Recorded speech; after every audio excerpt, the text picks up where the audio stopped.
Hey guys, tonight we walk a slower path, one worn by sandals and softened by time. You wake before the sun fully rises, the sky outside your small window still caught in deep violet and the faintest blush of dawn. From somewhere nearby, you hear the soft rustle of linen and the low creak of a wooden door being opened.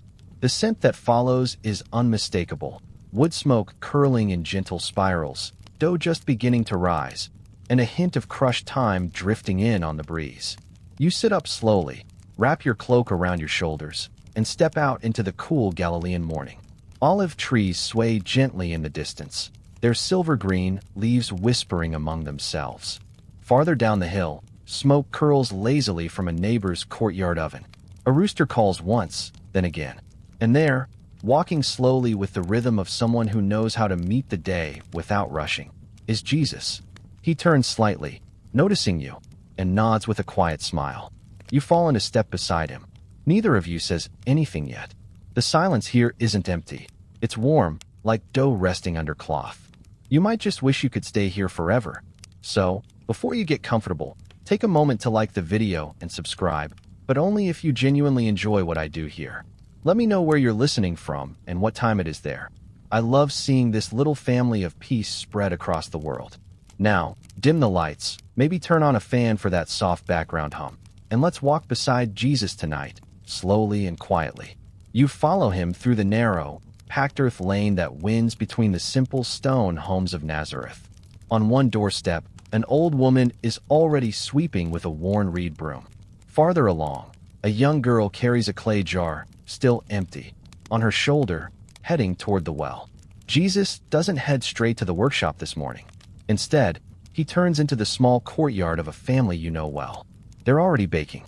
You see it in the low fire glowing beneath the clay dome of the oven, in the flour-dusted bowls and woven baskets lining the walls, and in the rhythmic movements of hands kneading dough. Inside, the air is thick with warmth and the scent of wheat. A child crouches near the edge of the courtyard, shaping a tiny lump of dough with serious focus. A dog sleeps under the table, twitching as it dreams. Jesus greets the woman tending the fire with a nod and a murmured shalom. She smiles back, wiping her hands on her apron, and gestures for you both to sit on a low bench near the grinding stone. Mainstream historical fact: in 1st century Galilee, bread was the centerpiece of every meal. Most families baked daily, grinding grain by hand, mixing with water, salt, and sometimes oil or herbs, then shaping and baking it in clay ovens fueled by wood, brush, or even dried dung. Bread wasn't just food, it was life. Jesus kneels beside the large grinding stone, and you follow. The woman drops a handful of barley into the stone basin, then begins to turn the upper stone with slow, steady effort. You watch as the grains crack and powder under the weight, filling the air with a scent that's almost sweet. Jesus reaches forward, takes a turn, and the woman chuckles. "You remember," she says. He nods. "I remember." You take your turn as well, feeling the gritty rhythm of stone on stone, the simple satisfaction of the work. There's something deeply grounding about it, like prayer that doesn't need words.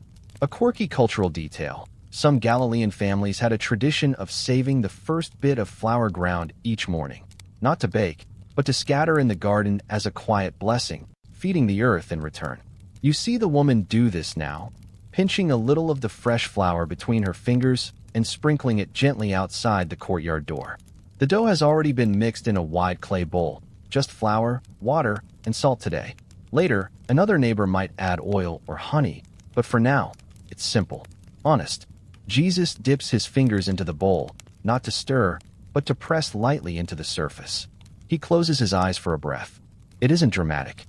It isn't loud, but it feels like a blessing. Historians still wonder whether Jesus regularly helped bake bread in these homes, or whether his participation was occasional. Some argue that as a tekton, a builder, he would have spent more time in the workshop than the kitchen. Others believe that in a close-knit village like Nazareth, where daily life was shared, tasks often overlapped. You worked where you were needed. Here, this morning, he is needed by the oven. You help shape the dough into small, rough rounds. Not perfect, not even, but they'll bake beautifully. The woman lifts the lid of the oven, revealing a bed of glowing coals. She rakes them to one side with a flat stick. then places the dough on the hot clay surface and covers it again. A soft hiss of steam escapes, and the scent deepens.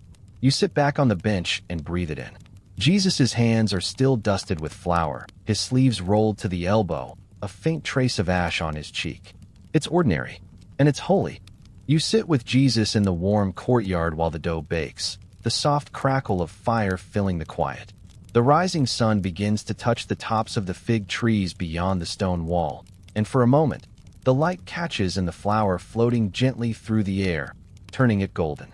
You feel the day stretching ahead like a long path, but not one to be rushed. A hen clucks softly nearby, scratching at the packed earth. The child who shaped dough earlier now leans against the wall, thumb tucked in their mouth, eyes half-lidded with sleep. The woman baking hums a tune you don't recognize, something low and circular, like a lullaby folded into the rhythm of work. Jesus watches the oven.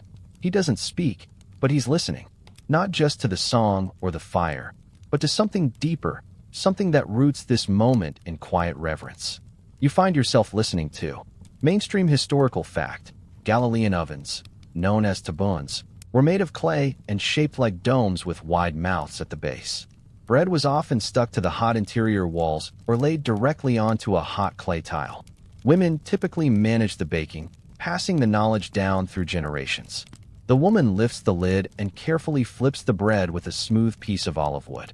The underside is perfectly seared, mottled with small blisters and dark patches from the clay. She replaces the cover and sprinkles water over the oven to help the steam rise inside. The scent is intoxicating, earthy, and alive. Jesus glances at you and smiles. It'll be ready soon. You nod, fingers trailing along the worn wood of the bench. Across the courtyard, a linen cloth is spread in preparation. Simple cups, an earthen jug of water, a little bowl of olives and brine. The woman sits beside you now, wiping her brow. You want to hear a secret? She asks, eyes twinkling. You nod. She leans in. I once added rose petals to the dough, just to see. Didn't taste like much, but the whole village smelled like a wedding for 2 days. A quirky cultural detail. While most Galilean bread was plain, some women experimented by adding herbs, dried fruits, or flower petals. These variants weren't for festivals. They were small acts of creativity, bits of beauty slipped into daily life. Jesus laughs softly, and it sounds like the kind of sound that blesses rather than interrupts. He folds his arms and leans back against the wall, content to let the conversation drift like smoke. There is no lesson here, just life. Historians still wonder whether early communal baking courtyards were organized cooperatively or owned privately. Some evidence suggests villages shared a few ovens, with families taking turns.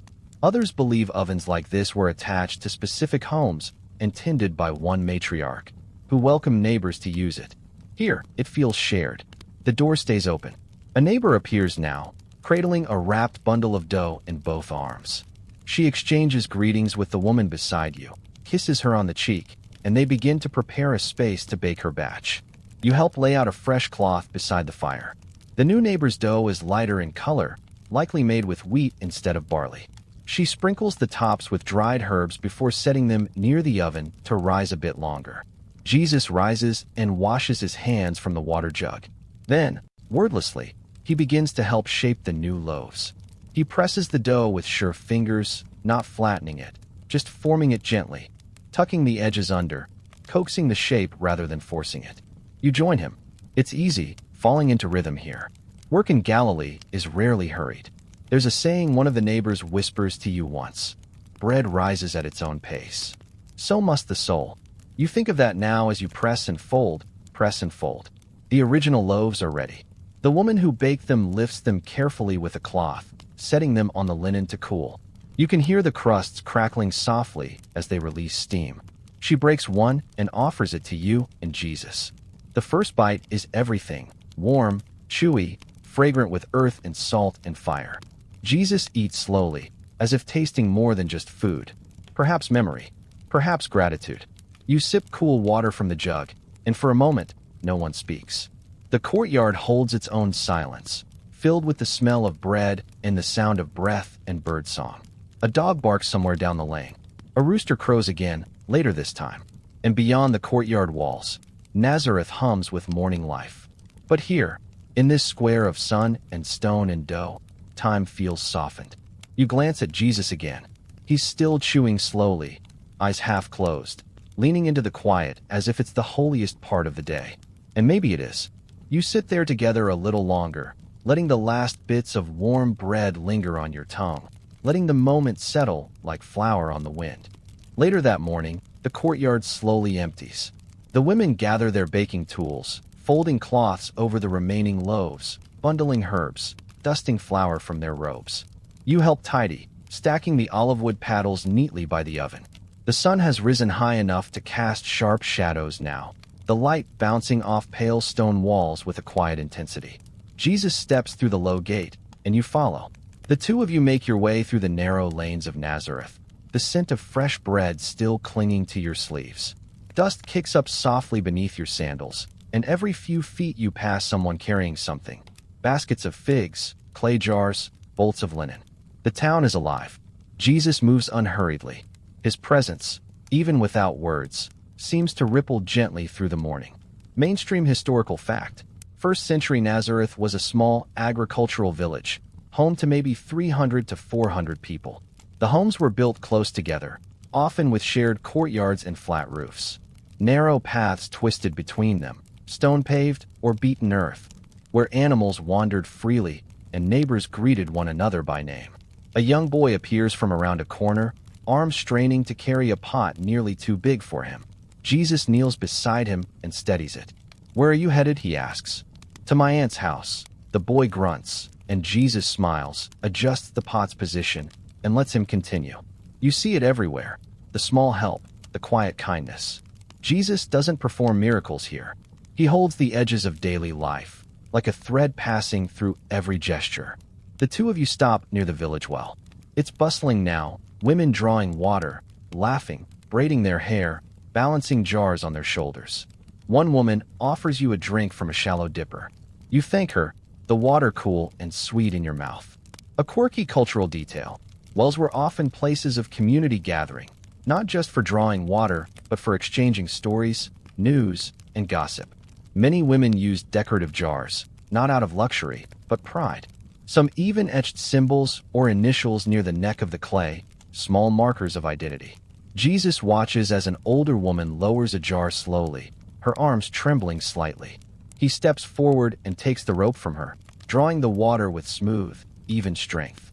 She nods her thanks, her eyes bright. Historians still wonder how deeply Jesus' early years were shaped by this close-knit, rural life. Did these wells and courtyards form the rhythm behind his later teachings? Was the parable of the woman searching for a coin born from a real moment, a real courtyard like this one? You glance around, wondering the same. Someone nearby is kneading dough again, this time beside a shaded stone wall. It's a firmer dough, flatbread, perhaps, for travel. She dusts it with sesame seeds and sets it on a heated griddle stone. The smell is different, toasted and nutty. Jesus lingers by her stall, admiring her work, then trades a few words in low tones. You can't hear what he says, but the woman laughs and shakes her head fondly. He walks on, and you follow again. You pass a small home with an open window. Inside, someone is grinding grain with a large stone quern. You hear the soft scrape and rhythmic clunk of the upper stone circling over the lower, a slow labor that fills the entire room with the scent of wheat. Jesus pauses, looking through the window. "You remember that sound," he says quietly. You nod. Somehow, it feels ancient and present all at once. He turns to you. It's easy to forget that even bread begins as dust. You think of that, how the flour rises out of stone and effort and time, how the water must be drawn and the fire kindled, how every bite is a slow miracle, quietly built. You continue on. Soon you reach the edge of the village, where olive groves and wild grasses press close to the path. A shepherd moves slowly through the trees, staff in hand, a few goats scattered ahead. The air smells sharper here, dry leaves, sun-warmed bark, the faint bitterness of olives not yet picked. Jesus stands still for a moment. The wind shifts, and his cloak stirs slightly. Then he crouches and presses his palm to the earth. A few seeds have begun to sprout between the stones, green tendrils curling up from cracks, their roots hidden but strong. Jesus traces a fingertip along one shoot. It's starting, he says, though you're not sure what he means. You kneel beside him, brushing your own fingers across the stone. It's warm from the sun, and the green of the plant looks impossibly bright in contrast. The tiniest reminder that growth can happen anywhere, even here, even now. The sun is nearly overhead. Jesus rises and begins walking back toward the village. You follow once more, your shadow stretching behind you like a second self. The scent of bread still lingers. The village hums around you. Nothing remarkable has happened today, and yet everything has. Later that day, after the sun dips a little westward and the heat softens, you find yourself following Jesus again, this time toward the olive groves beyond Nazareth. The path winds gently through terraces bordered by low stone walls. Bees hover lazily over wildflowers. The air is quieter here, held in the hush of leaves. Jesus walks slowly, head slightly bowed, as if listening to the earth. He doesn't speak, but his steps are certain. You pass trees twisted with age, their roots gnarled and half exposed in the red dust. The leaves shimmer in the breeze, silver on one side, deep green on the other. It's the kind of place that remembers things. He stops beside an older tree, one with a cracked trunk and thick limbs. A woven sack lies near its base, already half filled with olives. A man stands beside it, wiping sweat from his brow with the hem of his tunic. He glances up and grins. "Jesus," he calls, "you here to steal my olives?" Jesus smiles. "Only the ones that fall into my hands." They laugh together, and the man tosses him a handful, small, dark, and still warm from the sun. Jesus offers you one before popping the rest into his mouth. You bite down and wince slightly at the bitterness. He laughs again. "Not all fruit is ready at once," he says, and the olive's sharp taste lingers on your tongue. Mainstream historical fact. In ancient Galilee, olive cultivation was central to both economy and daily life. The oil was used for food, lamps, medicine, and anointing. Harvesting was done by hand, shaking branches with long sticks or plucking olives directly. Presses carved into limestone often sat just beyond villages, where olives were crushed by millstones and their oil gathered in clay vats. Jesus helps the man lift the sack, and they hoist it onto a waiting cart. The wheels groan. You step forward to help steady it. A young donkey snorts behind you, tail flicking. The cart begins to move down the path, its shadow stretching across the stones. The man thanks Jesus with a nod. "My wife's baking with ashdow tonight. Stop by if you're hungry." Jesus simply raises a hand in farewell. You walk on, past the groves, to a small rise where the village seems to exhale below you. Nazareth's rooftops glint in the slanting light. You and Jesus sit beneath a fig tree, the same one as before, its trunk cool in the late afternoon. A gentle silence passes between you. A quirky cultural detail. In Galilee, fig trees were symbols of peace and blessing. Many families planted them near homes or gathering places. It was said that when a fig tree bore fruit early in the season, it foretold good fortune. Children often climbed them, staining their hands with the sweet pulp. Jesus pulls a fig from a low branch and splits it open. The inside glows a deep pink, almost golden in the sun. He offers you half, and you accept. It's tender, soft on the tongue, a world away from the bitter olives earlier. You eat together without words. Historians still wonder whether Jesus found many of his images, from seeds and vines to fig trees and bread loaves, from these very hillsides. Were his parables shaped not in sermons, but in quiet walks and humble meals? Some suggest that long before he taught, he watched and remembered. Jesus leans back, eyes half closed, one hand resting on his knee. You lie beside him, the grass pressed flat beneath your shoulders. Above, the sky is turning a deeper blue. Swallows dart across it, chasing invisible threads. You ask, almost without thinking, "What was your favorite bread growing up?" Jesus smiles without opening his eyes. "The one we made from leftover porridge. We'd dry it overnight on a clay plate near the fire. It cracked and curled like bark, but it tasted of home." You smile too. You know that kind of bread. It's not about flavor, it's about memory. He continues, more quietly. "Mary used to sing while kneading. Not loud, just enough for me to hear." You picture it, a young boy sitting on a stool, clay cup in hand, listening to the soft rhythm of his mother's voice and the press of her palms against dough. Back then, everything was smaller, simpler. but also full of sacredness. Jesus shifts and sits up again, brushing crumbs from his robe. The sun is slipping now, casting golden light through the leaves. You rise and walk together toward the village. Someone is burning fig branches near a courtyard, the smoke curling gently into the air with a sweetness unlike anything else. You pass a small pen of goats. One bleats indignantly and startles a few chickens into a noisy flutter. A girl laughs and shouts after them. The world is alive with tiny dramas. And through it all, Jesus walks quietly, present, attuned. He's not teaching, not preaching. He's simply with. And somehow that's enough.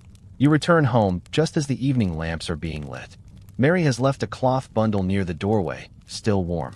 Inside is a flatbread folded with herbs. You break it in half and hand one piece to Jesus. He bows his head, and for a moment, everything is still. The crickets begin their song. Distant voices murmur in courtyards. Oil lamps flicker behind clay walls. And under it all, like a steady breath, the world continues to rise. Like bread. The next morning, you wake to the soft clink of pottery and the scent of rosemary in the air. The sky is just beginning to shift, its deep indigo lightening toward pearl. And already, Mary is at the clay oven near the courtyard wall, carefully feeding twigs into the base of the dome-shaped hearth. You move quietly so as not to startle her. Jesus is there too, crouched beside her, turning a small clay bowl upside down to inspect a chip in its rim. She nods once, barely looking, then returns to her task, her hands already dusted in flour. There's a rhythm to this morning, a peaceful choreography. Jesus stands and joins you near the doorway. She says the dough has rested enough. He tells you, his voice still rough with sleep. Time to knead. Mainstream historical fact. In 1st century Galilee, communal ovens were common, especially in small villages like Nazareth.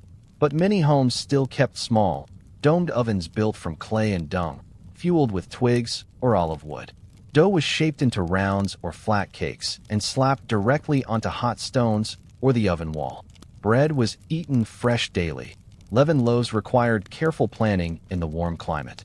You sit beside Jesus and watch Mary press the dough with the heels of her hands. Down, forward, fold, turn. The sound of it is soft, almost like the rustle of reeds in the breeze. She hums faintly, and the song feels older than memory. Jesus reaches for a second ball of dough and begins to mimic her motion. His touch is more deliberate, a little slower. You try too, your hands sinking into the soft, springy surface. It resists just enough to remind you that bread has a will of its own. The rising sun casts golden beams through the open slats above the oven. Dust motes dance in the light. You catch a whiff of thyme from the herb bundle hanging nearby, and the smell settles you. A quirky cultural detail. Galilean families often mixed herbs like hyssop, thyme, or savory into their bread doughs, not just for flavor, but for symbolic meaning. Thyme was linked to strength. Hyssop to cleansing. Children were taught these associations from a young age, quiet lessons passed down in daily practice. Mary lifts her dough and shapes it into a flat round, then presses her knuckles along the edge in a patterned rhythm. She's marking it, not with words, but with memory. Each press says something unspoken. This is our house. This is our table. This is love. Jesus mirrors her motion. His hands are careful, but you can see the confidence beneath. The potter's touch. The carpenter's understanding of grain and texture. Will you press a pattern too? He asks you. You hesitate, then trace a simple line down the center of your loaf. It's crooked, but it's yours. Mary doesn't speak, but she sees. Soon the oven is hot enough. The fire has burned low, and the coals pulse with deep red light.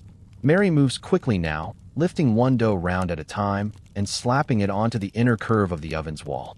A soft hiss escapes as the dough meets heat.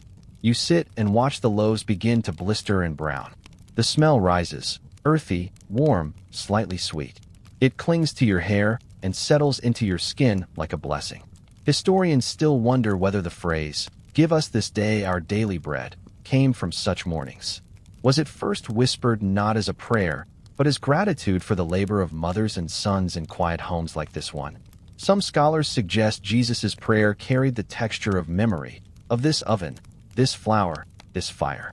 Mary uses a long iron hook to peel the first loaf free. She rests it on a woven mat, steam curling up from its surface. Jesus catches your eye and smiles, and you realize this isn't just food. It's a story, told in grain and heat and patience. You eat while the bread is still hot, tearing, not slicing. The crust crackles, and the inside is soft, almost creamy. Mary sets out a small dish of oil, flecked with crushed herbs, and another of figs that have been steeped in wine. The flavors bloom gently on your tongue. Outside, a neighbor's rooster calls. Somewhere in the village, a door creaks open. Life is stirring. Jesus stands and dusts the flour from his hands. He moves to the courtyard's edge and peers over the low wall. From here, you can see the hills rolling away, gentle and green in the morning haze. A cart rumbles by in the distance, pulled by a sleepy mule. Its driver waves lazily and shouts something in Aramaic too fast to catch. Jesus waves back. You step beside him, holding the last bit of bread in your hand. What now, you ask? He shrugs slightly, a grin tugging at the corner of his mouth. We work, I suppose. You both laugh. There's something refreshing about that. No sermon, no riddle, just work. A gentle wind brushes past you, lifting the drying herbs and making them whisper against one another. You take another bite, slower this time, and chew while watching the clouds stretch across the sky like wool. There's peace in this moment, not because nothing is hard or nothing is uncertain, but because, here, everything has its place. Bread on the mat, flour on the hands, fire in the clay. You close your eyes for just a breath and feel it all. The sun, the scent, the warmth of being held by a place where everything sacred is so beautifully ordinary. Later that morning, you and Jesus walk down the narrow footpath behind the house, the earth dry beneath your sandals, little pebbles crunching softly with each step. The bread you've eaten sits warm in your belly, and the sun is already beginning to press gently on your shoulders. A few bees hum past, dipping toward wildflowers scattered among the olive trees. Jesus carries a basket now, half full with yesterday's leftover bread and a folded cloth. He doesn't say where you're going, but there's a kind of calm purpose in his pace. You recognize it from the way he works, steady, quiet, unhurried. As you walk, children dart through the low stone alleyways, laughing, their sandals slapping against the ground. One calls out to Jesus, and he waves back with a smile that lingers even after the child disappears behind a wall. The trail opens into a shaded grove where a small press sits, just a wooden beam and stone weights, weathered from seasons of use. Beside it, two older women kneel, gathering olives into a large woven basket. Their hands are quick, practiced. They greet Jesus warmly, offering a seat beneath a fig tree. Mainstream historical fact: olive oil was a cornerstone of Galilean life. It lit lamps, softened bread, healed wounds, and anointed both kings and the sick. The process of pressing oil was labor-intensive, first bruising the olives by hand or stone, then pressing them with heavy beams or weights, collecting the golden liquid slowly, drop by drop. Many families had small personal presses or shared larger communal ones. Jesus sets the bread basket beside them and kneels. He doesn't speak right away, just picks up a few olives and begins helping. The women nod, one of them brushing flour from her sleeve. You join too, your fingers awkward at first, but soon finding the rhythm. A breeze stirs the trees above, and light flickers through the branches like tiny coins tossed from heaven. Birds call from somewhere unseen. You settle into the hush of this place, its peace drawn not from silence, but from the gentle motion of hands working together. A quirky cultural detail. In many villages, the leftover pulp from pressed olives was used to seal cracks in clay ovens or as animal feed. Nothing went to waste. Children sometimes played games with the pits, stacking them into towers or tossing them into clay jars for prizes of dates or dried fruit. The women talk quietly, mostly about neighbors, the weather, and how this year's crop is thinner than the last.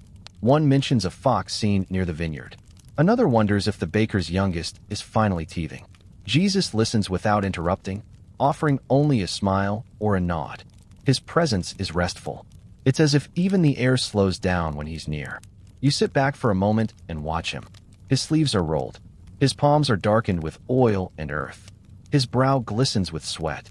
And yet, there's something still and centered in him, like a candle that burns but does not flicker. Historians still wonder what these years between childhood and ministry looked like for Jesus. Were they filled with quiet service? Long walks to nearby towns? Shared meals and gentle repairs? Some scholars call it the hidden life, not because it lacked meaning, but because its holiness was tucked inside the ordinary. Like oil pressed from olives. Slow, unseen, essential. One of the women rises and stretches, then pulls a small jug from beneath a nearby bush. She pours a bit of oil onto a cloth and wipes her hands, then hands it to Jesus. He accepts it with a bow of the head and wipes his own, careful not to waste a drop. She picks a loaf from the basket he brought and tears it in half, handing pieces to each of you. No words, just the sound of crust breaking and the deep sigh of shared rest. You eat slowly, chewing each bite as if it were part of a prayer. The bread is even better than this morning, sunned and soft, its edges soaked slightly in oil from your fingertips. The second woman offers Jesus a few olives from her apron. He accepts one, eats it, then passes the rest to you. They are sharp and briny, bitter and bright. You can almost taste the hillside they came from. Nearby, the press creaks faintly as a breeze moves the beam. Jesus stands and brushes off his robe. "We'll bring more tomorrow," he says. The women thank him with gentle smiles and small nods, as though words are unnecessary. As you walk back toward the village, Jesus pauses to run his hand over the bark of a gnarled olive tree. "They grow slowly," he says, "more to the tree than to you. But they never forget the sun." You nod, unsure why those words move you so much. He doesn't explain. He never does. Not yet. Back in Nazareth, the day hums on. Children's laughter echoing off the walls, hens pecking at the dry earth, and the steady murmur of everyday life. You pass by a woman hanging laundry, who nods respectfully. At the well, a man calls Jesus over with a question about a cracked bucket. He listens, touches the rim gently, and promises to stop by tomorrow. It's like watching someone write in invisible ink. Nothing flashy, nothing loud. But every gesture leaves a mark. You return home, and the scent of thyme and bread still lingers. Mary is there, now mending a worn cloak by the doorway. She doesn't ask where you've been. She just pats the stone beside her, and you sit. And for a while, the three of you simply exist in the shade, hands resting, hearts quiet. The weight of the world held lightly in palms that know how to fix what breaks. The next day arrives with a softness that feels almost deliberate. Pale morning light slips through the wooden shutters, tracing gentle lines across the floor. You wake to the sound of a broom swishing across the courtyard. Mary, tidying before the sun climbs too high. A clay cup of water waits near your spot by the door, already cool with the day's first draw from the well. Jesus is not in the house. You step out, sandals whispering against the dust, and glance toward the workshop. But it's still shuttered, shadowed. Then you see him, beyond the garden wall, crouched in the shade of the rosemary bush, mending a woven basket with a thin strand of twine. His hands work slowly, methodically, eyes focused on each frayed knot. You sit nearby, watching. He doesn't greet you with words, just a glance, a quiet smile. He's in no rush. None of this is hurried. Not the repair, not the moment. It's as if time itself has slowed to meet him here. Mainstream historical fact: in Galilean villages, baskets were essential tools for daily life. Used for storing grain, carrying figs, holding loaves, or hauling clay from the hills, they were typically woven from reeds, palm leaves, or willow branches. Families often repaired them repeatedly, preferring mending over replacement. This practice wasn't just economical, it was cultural, valuing endurance and care over novelty. You pick up a second basket, edges frayed where the frame has splintered. Jesus hands you a strand of twine and shows you how to weave it in. Under, over. Loop, pull, tighten. Your fingers fumble at first, but the pattern begins to settle into your hands. Most things just want to be held together, he says softly, not made new. Just held. You nod. The breeze carries the scent of thyme and sun-warmed earth. A bird calls from the fig tree. Far off, someone laughs. A quirky cultural detail. In many Galilean homes, families marked their baskets with small symbols, crosshatch patterns, loops, or burn initials, so they could be identified if borrowed or returned. It wasn't just about ownership. It was about memory, knowing where something had belonged before it passed into other hands. Jesus finishes one side of the basket and turns it over, checking for weakness. He runs his hand along the edge and presses gently. It holds. You wonder how many baskets he's repaired in his life. Dozens? Hundreds? Each one touched by his care. Each one a quiet witness to his patience. Historians still wonder how much of Jesus' early adult life was spent in work like this. Simple tasks, physical, repetitive. Was it preparation? A grounding? Or simply life as it needed to be lived? The Gospels are silent on these years, but the silence is filled with possibilities. With these moments, with these hands, he gestures toward a stack of broken clay tiles by the wall. Roof repairs next, he murmurs. You both rise, baskets set aside. The house beside the garden belongs to an elderly couple, soft-spoken, often seated on their mat in the shade. Their roof has leaked since the last rain. You carry the tiles together, one by one, balancing their weight in your arms. Jesus climbs first, sandals pressing gently into the notches of the wall. You follow, slower, cautious. From the roof, Nazareth stretches in every direction. Stone walls, drying laundry, goats in the alleys, and the endless curve of hills beyond. Jesus kneels and begins replacing the broken tiles, lifting each with care, clearing dust with a folded cloth, sliding new ones into place. You pass them up to him. Mainstream historical fact: Galilean roofs were typically flat and made from beams overlaid with packed earth, straw, and clay tiles.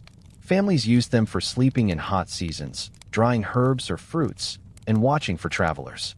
Repairing a roof was a communal effort. Neighbors often helped each other after storms or heavy winds. The wind picks up briefly, tugging at Jesus' cloak. He presses a hand to the tiles, steadying them. The breeze carries the scent of lavender and dust.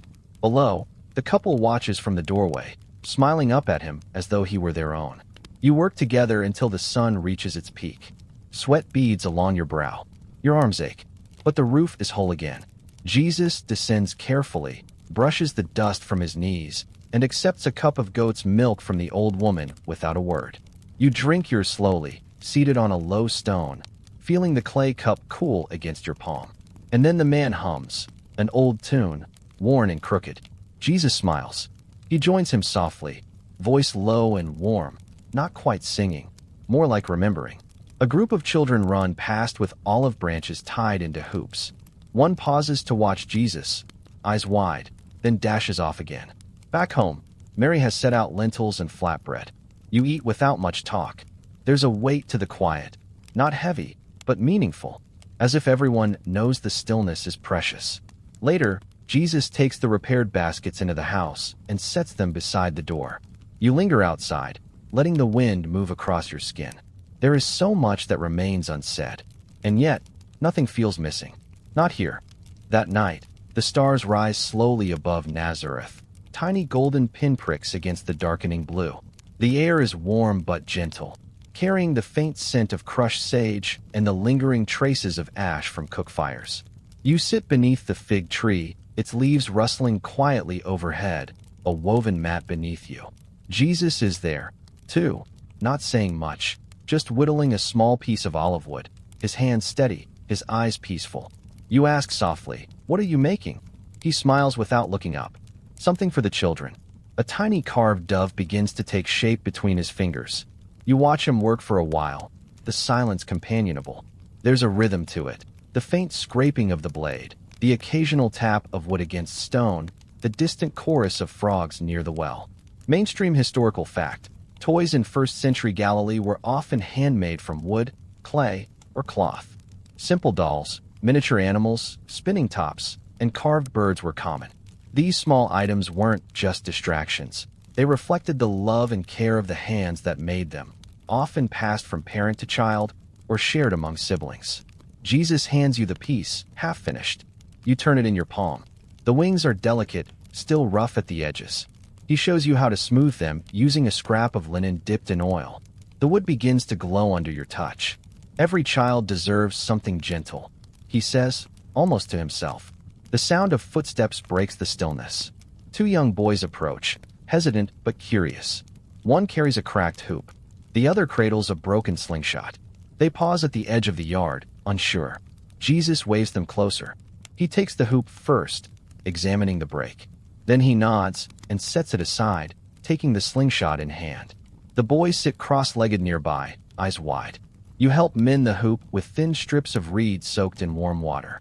Jesus reties the sling with strong flax cord, humming softly. The boys don't speak, but their attention is reverent, as if watching something sacred unfold. A quirky cultural detail. In many Galilean villages, children's games mimic the adult world. Pretend threshing, mock shepherding, little market scenes acted out with pebbles and scraps. But the toys themselves were often repaired multiple times, cherished beyond their worth. A well-mended toy carried more joy than a new one. As the repairs finish, Jesus tests the slingshot, sending a small pebble skimming across the dirt path. The boys grin. One takes the hoop and runs a short circle, delighted that it rolls smooth again. They say thank you in shy voices, then disappear back into the dusk, sandals scuffing softly as they go. You sit back, resting your hands in your lap. Jesus leans against the tree, the carving knife resting on his thigh. Historians still wonder how much of Jesus' time before his ministry was spent with children. The Gospels later show his fondness for them, his insistence that they be welcomed, his comparisons of their innocence to the kingdom of heaven.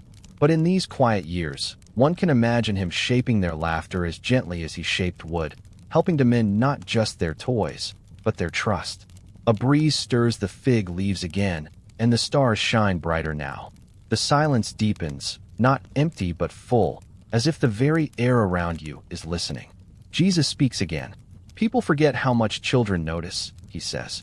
They see what we think is hidden, and they remember longer than we expect. You nod, thinking of the boys, of how their eyes never left his hands. Will you teach them? You ask. He looks at you, and the smile returns, soft and knowing. I already am, he replies. The carving is finished now. A smooth little dove with open wings rests in his palm. He sets it gently on the low stone beside you. For the next one who needs it. The fig tree sighs above you, and you lean back, letting your shoulders relax into the trunk. Somewhere far off, a woman sings to her baby, a tune older than memory.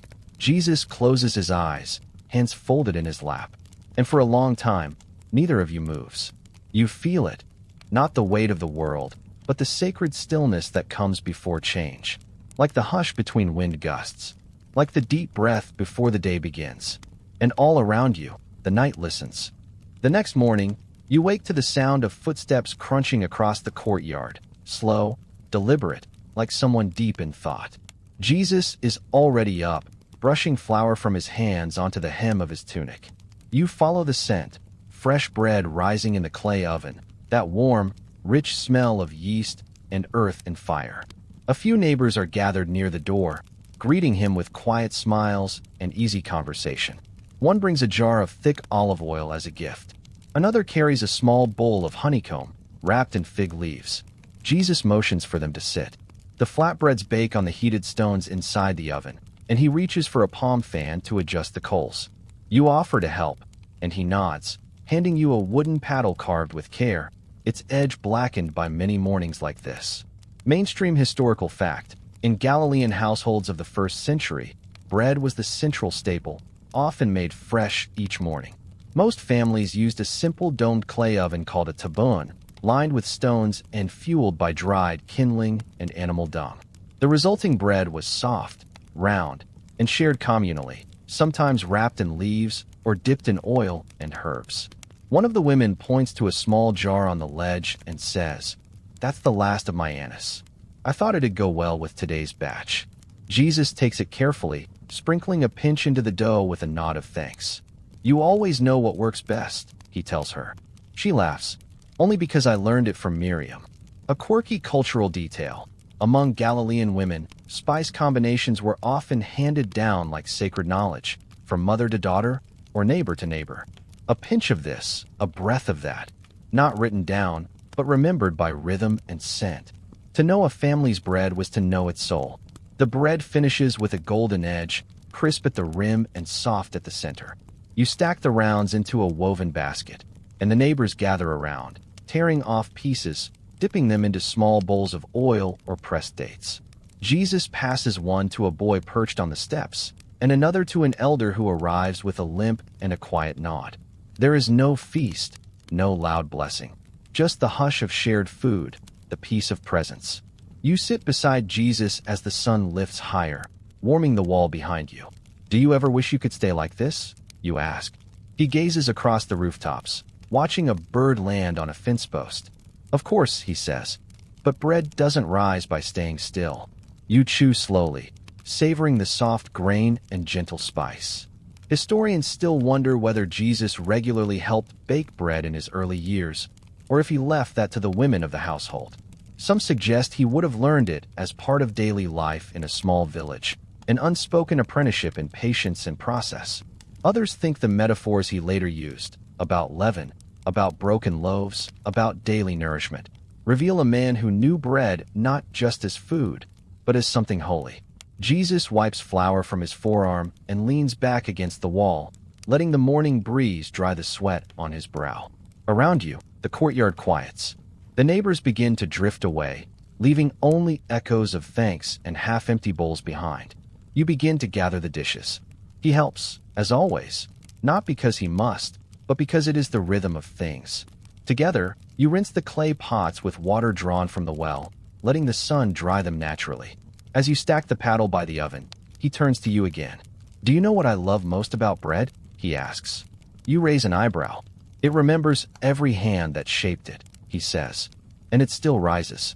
You hold that thought as you watch him wash the last dish, sleeves rolled, hands moving gently over the clay surface. There's reverence in it, not just for the task, but for the life that flows through every simple act. The morning is nearly over now. The shadows shorten, and the courtyard begins to warm in earnest. A dove coos softly from the eaves, and the scent of baked grain still lingers in the air. You follow Jesus back through the doorway, the last of the dishes in your hands. And as you step inside, something stirs in your heart. Not loud, not sudden. Just the quiet certainty that holiness isn't always found in temples or thunder. Sometimes it lives in warm bread, passed from hand to hand. Later that afternoon, after the bread has been shared and the dishes cleaned, Jesus walks quietly to the edge of the courtyard. He pauses beneath the fig tree, brushing its broad leaves with his fingertips. The shade is soft here, and you feel the shift in the air, the way everything slows beneath its branches. He settles on the stone bench beneath it, and you join him. A neighbor's goat bleats in the distance. Somewhere, a pot clinks gently against another as someone prepares the evening meal. The rhythm of the village hums around you, never hurried, never quite still. Jesus takes a small piece of leftover bread from the morning and places it on the bench between you, offering half with a smile. Even hours later, it still gives, he says. You chew slowly. The crust has firmed, but the flavor deepens, like a memory becoming richer with time. Mainstream historical fact: fig trees were a common sight in ancient Galilee, often planted near homes or in shared village spaces. Their broad leaves offered natural shade, and their fruit was considered both nourishment and medicine. In scripture and rabbinic teachings, the fig tree frequently symbolized peace, rest, and quiet wisdom. Jesus leans back and watches the light flicker through the canopy. You notice the way his fingers tap lightly against his knee, like he's counting something, or perhaps remembering a rhythm. Do you think people change? You ask, like dough does. He considers. Yes, he says slowly, but only when the time is right. You can't rush the rising. You both laugh softly. It's not a joke, exactly, but it lands with a warmth that lingers.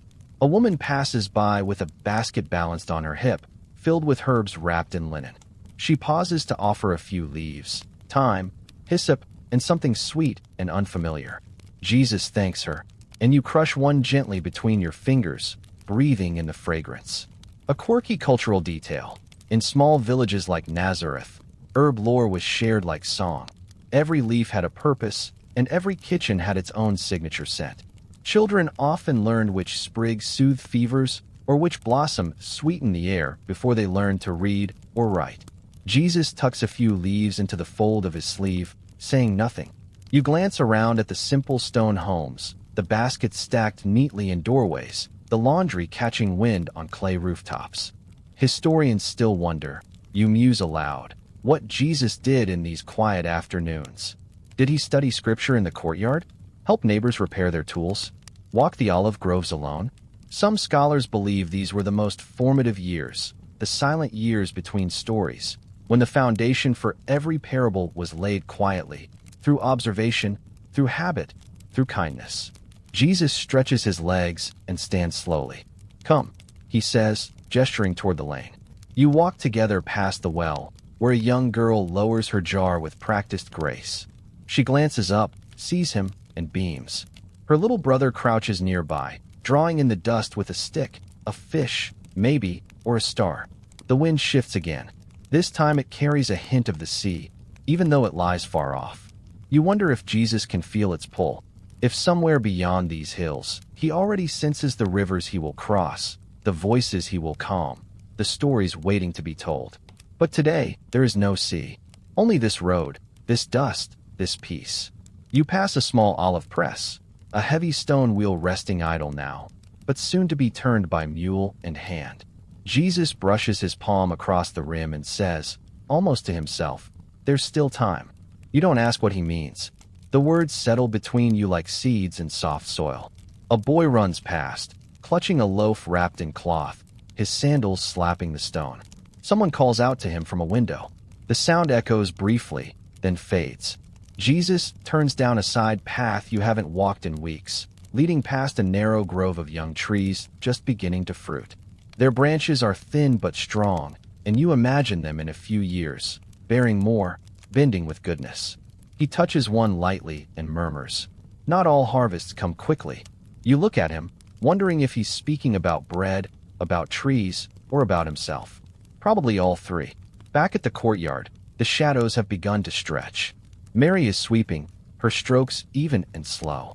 She pauses as you return and gives Jesus a quiet glance, one that says everything and asks nothing. You help her carry the broom and the folded cloths. Jesus vanishes briefly into the house, returning with a clay jar filled with cool water. He pours some into a cup and hands it to you, watching as you drink. It tastes like stone, like sunlight, like home. He refills the cup, drinks deeply, and sits on the threshold with the jar resting at his feet. And as the sky begins to melt into rose and gold, you feel the stillness settle again, quiet, sacred, whole. In this moment, there is no crowd, no teaching, no miracle, just bread, and figs, and water, and the Son of Man resting in the shade of his village. Later that evening, after the light has dimmed and the village settles into its nighttime hush, you find yourself in the quiet space of the upper room. The walls are smooth and cool to the touch, built with care and pressed stone. An oil lamp flickers gently in the corner, casting a honey-colored glow over the woven mats and wooden beams. Jesus is seated cross-legged near the window, his silhouette outlined by the soft lantern light. Outside, the stars are just beginning to appear. First one, then two, then a slow scattering like sifted flour across a dark countertop. You sit across from him, your knees touching the edge of a woolen blanket. There is no fire tonight, only stillness, and the faint smell of pressed olives from the lamp oil. He's turning something over in his hands. A piece of bread, half-crusted and cool. It's from the morning batch. You realize, the same dough you helped mix, the same loaf you helped shape. Jesus breaks off a small corner and holds it in the light. Even now, he whispers, it gives. Mainstream historical fact. Bread in 1st century Galilee was commonly made from barley or emmer wheat. It was often baked daily in community ovens, shaped by hand, and eaten warm. But even the leftovers were prized, used to thicken soups, soften dried meats, or simply broken and dipped into oil or wine. He eats it slowly, then offers you a piece. You chew, and the taste has changed, firmer, deeper, with a faint tang of age. But it satisfies all the same. Like memory, like faith.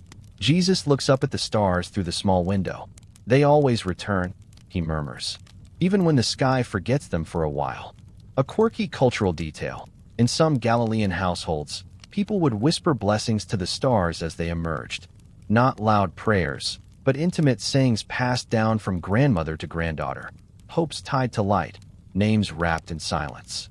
To see the first star was to be reminded of promises. Jesus seems to know one of these sayings. You hear him say it beneath his breath, just a few soft words in Aramaic. Then he leans back, his head resting against the stone wall, his hands folding over his stomach, full from bread and the peace of a long day. Historians still wonder. You think, how many nights Jesus spent like this, alone with his thoughts, or quietly sharing bread with someone by lamplight? Did he compose parables in these hours? Or simply watch the stars rise and fall, learning the rhythm of silence before he ever spoke of the kingdom? Some scholars believe his wisdom came not in flashes, but in layers, shaped by countless nights just like this one. You look around the room, at the smooth plaster, the sloping ceiling beams, the single jar of dried lentils resting in the corner. There's no grandeur here, no throne, no pulpit, only the quiet pulse of presence. Jesus draws a small pouch from beside him. Inside are dried figs, slightly shriveled but fragrant. He offers one to you. As you bite down, the sweetness blooms suddenly, more intense than expected, like something ordinary turned unexpectedly holy. You say nothing, but he smiles knowingly. The older ones are always stronger, he says. Like truth. Outside, a dog barks once in the distance, then falls silent. The wind sighs against the shutters. You hear someone yawn through an open window across the courtyard. A woman, maybe, settling her child. Somewhere farther off, a lullaby hums through the night, soft as breath. Jesus' eyes begin to close. His breathing slows. The lamp crackles once, then stills. You lie down on your mat, wrapping the wool blanket around your shoulders. The stones beneath you are hard, but there's comfort in their coolness. A reminder that this place is rooted. That this home, this town, these people, are as much a part of his story as the crowds that will come later. And as you drift, you remember. The sound of flour being sifted. The warmth of bread fresh from the oven. The soft words of blessing spoken to the stars. This is not the ending. It is a middle, a quiet season in the shadow of something greater. But tonight it is enough. You close your eyes, and beside you, the teacher breathes. Morning breaks softly again, with the light filtering in through reed blinds and the smell of baked earth rising from the courtyard tiles. The dew has not yet fully lifted, and everything feels just a little more hushed, as if the whole village is holding its breath for a while longer. Jesus is already moving quietly around the small kitchen space. He pours water into a shallow clay basin and kneads the remnants of yesterday's dough, preparing a small starter to mix with the fresh batch. You watch the dough stretch and fold beneath his hands, patient, deliberate, almost like a form of prayer. Today's bread will be for sharing. He tells you this without turning around, as though it were already decided. I thought we'd bring some to Ruth, he says, and to Levi's family. Their oven's been cold for days. Mainstream historical fact. Communal ovens were often the center of baking life in Galilean villages, but families without working ovens relied on neighbors, especially widows and poorer households. Sharing bread wasn't just kindness. It was embedded into the cultural fabric, a responsibility and joy. You nod and begin setting out the woven trays. There's a soft rustle as Jesus lays a cloth over the risen dough. You both step outside for a moment while the sun warms the top of the wall, and the olive trees in the distance shimmer faintly in the early light. A neighbor passes by with a bucket of figs, her scarf trailing behind her like a soft banner. She lifts a hand, and Jesus greets her by name. Peace to your hands, he calls. She smiles. And to your bread, always. You return to the task. The loaves are shaped with practiced motions, round, flat discs with thumbprints at the center. Jesus tells you this makes them bake more evenly, but you know it's also tradition. Everyone's thumbprint is a little different. A little signature. A quirky cultural detail. Galilean bakers, even those working from home, would sometimes press small patterned seals into the top of their bread, a family symbol, a stylized leaf, or a fig to mark their share in communal bakes. Not for pride, but for memory. You press a faint swirl into one of the loaves using the edge of a date seed. Jesus watches and nods approvingly. That one will be remembered, he says with a grin. Later, you walk together through the narrow stone alleys, a woven cloth covering the warm loaves in a wide basket. The smell follows you like a trail of kindness, baked wheat, salt, and a faint trace of time. As you reach Ruth's doorstep, Jesus pauses. She opens the door before he knocks. Her eyes are tired, but soft. I heard the millstone, she says. Thank you for thinking of me. Jesus hands her a loaf and touches her shoulder. You were always part of the recipe, he murmurs, and she laughs, the sound gentle like a song remembered. You continue down the lane, the village coming to life around you. Children run past with reed hoops. A man pushes a stubborn goat toward the well, and somewhere, a lute is being tuned with lazy purpose. You arrive at Levi's home next. His daughter answers the door, eyes wide, hands flour-dusted from some earlier attempt. "Father will be so happy," she says, taking the bread and bowing slightly. "He's missed the taste of your hearth." Jesus smiles again, his eyes creasing with that quiet kindness that never demands anything in return. Historians still wonder. You reflect how Jesus' daily life prepared him to speak of heavenly things. Some say his teachings were only divine revelation. Others argue they were seeded in moments like these, in footsteps along dusty paths, in meals exchanged quietly, in the shaping of dough by hand. As you walk back, Jesus says little, but his expression is peaceful. He points to a patch of poppies growing wild beside the path, blooming bright and soft at once. "Even they know when it's time to open," he whispers. Back home, the heat of the day begins to build. A pot simmers on the hearth, and a neighbor drops off a handful of herbs, bundled with string and gratitude. You both sit down on the smooth step, watching the world go by. Another loaf cools on the ledge nearby. Jesus breaks a piece and passes it to you. "This one," he says, "has something extra. You taste it, there's a depth to it, a softness and saltiness balanced perfectly." "How?" He shrugs. "I let the dough rest longer. Gave it time." You realize, then, how often he does that. With people, with questions, with pain. He lets things rest. He doesn't rush toward answers. He waits. He listens. He lets the spirit rise. And so you eat together again. The bread crumbles gently in your hands, and the sun spills across the table like blessing. The morning stretches on, golden and calm. The scent of bread still clings faintly to your fingers as you and Jesus carry the last few loaves toward the small square near the well. A group of older men are seated there already, leaning against sun-warmed stone, trading quiet words and slower gestures.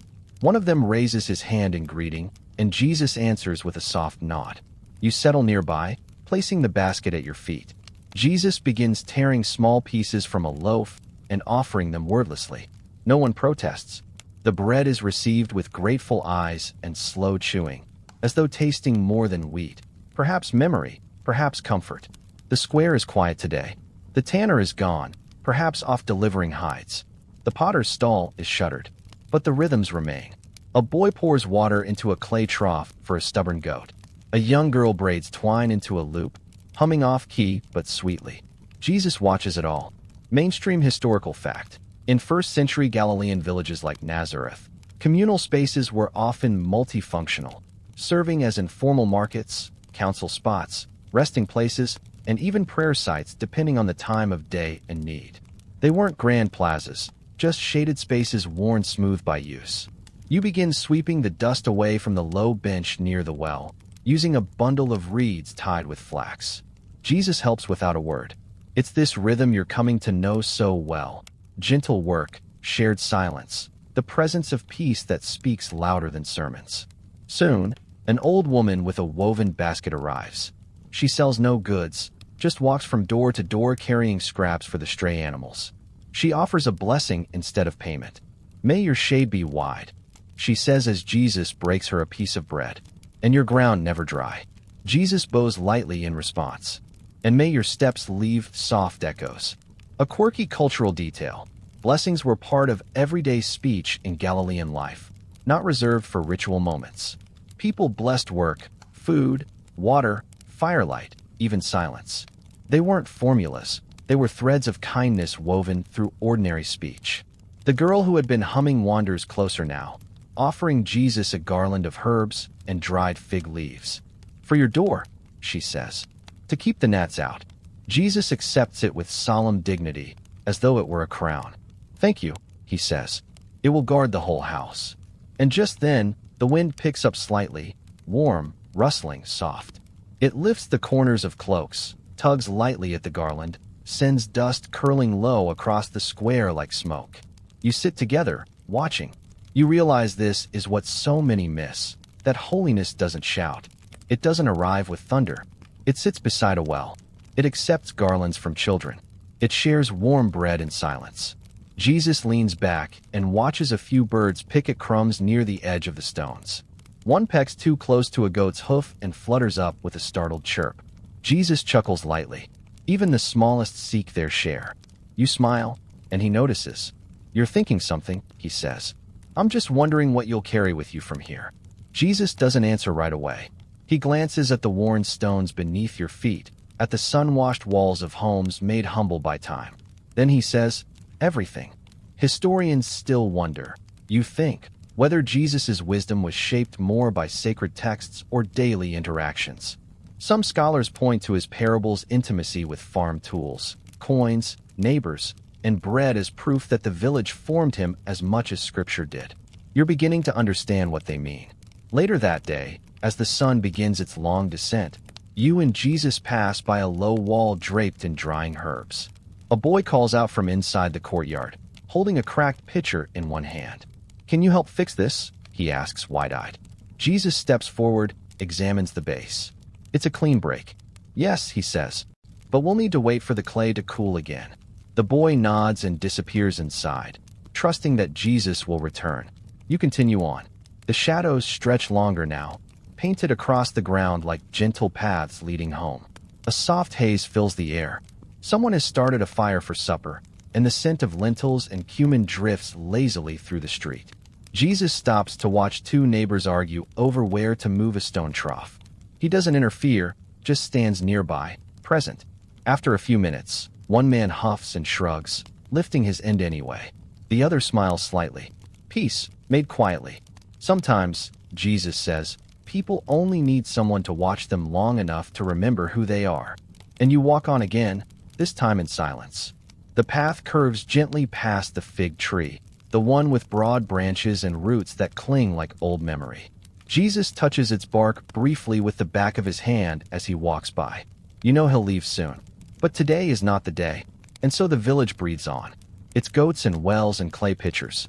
Its stubborn stones and fragrant fires. Its children's songs and neighbors' feuds. Its bakers' thumbprints and garlands of fig. And Jesus in the middle of it all, still watching, still listening, still waiting for the world to be ready.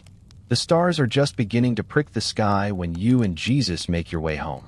The path is quiet now, and the air holds the kind of stillness that only arrives after a full day. The dust no longer dances, it settles. The olive trees, so lively in the wind earlier, now bow their branches gently in the evening calm. You pass a home with music inside, reeds and soft hand drumming. Jesus slows for a moment, then continues without comment. He listens more than he speaks. At the threshold, Mary is lighting a small clay lamp. She glances up as you enter, the flicker illuminating her cheekbones and the gentle creases of her face. You're just in time, she says, without asking where you've been. She hands you a folded cloth, warm from the fire. Inside are soft lentils, olives, and a flatbread sprinkled with thyme. You sit. Jesus sits. No one rushes. Mainstream historical fact. Evening meals in ancient Galilean households were simple and communal, often eaten on woven mats or low benches. Bread was torn, not cut. Hands were used, and silence was common, especially after a labor-filled day. The clay lamp sputters slightly in the corner, but Mary doesn't tend it. She's watching Jesus again, the way her fingers used to trace his curls when he was younger. You see it in her eyes. Not worry, not exactly. Just knowing. The kind of knowing that has no words. Jesus finally speaks. The fig trees are heavy this season. Mary nods. They've been waiting. The conversation ends there. But not really. You eat slowly, tasting every layer of flavor. The earth in the lentils, the brine in the olives, the crisp edge of the flatbread. It is, somehow, more than food. It is a kind of grounding. A prayer in the mouth. A quirky cultural detail. Some Galilean households placed a small pinch of salt beneath the doorframe as a blessing against wandering spirits.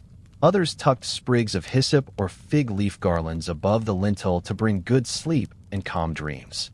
After the meal, you help gather the bowls. Mary wipes the table with a damp cloth while Jesus stacks the clay cups carefully, like relics. Then, without a word, he steps outside. You follow. The sky is deepening now into a velvet wash of indigo and sapphire. A few stars blink against the darkness. Somewhere nearby, a nightjar calls. Jesus walks to the edge of the courtyard, where a narrow bench waits beneath the fig tree. He sits, elbows on knees, eyes lifted toward the heavens. You sit beside him. Do you ever miss what hasn't happened yet? He asks. You pause. I don't know. I think I miss things before they end. Jesus nods. It's a kind of love, isn't it?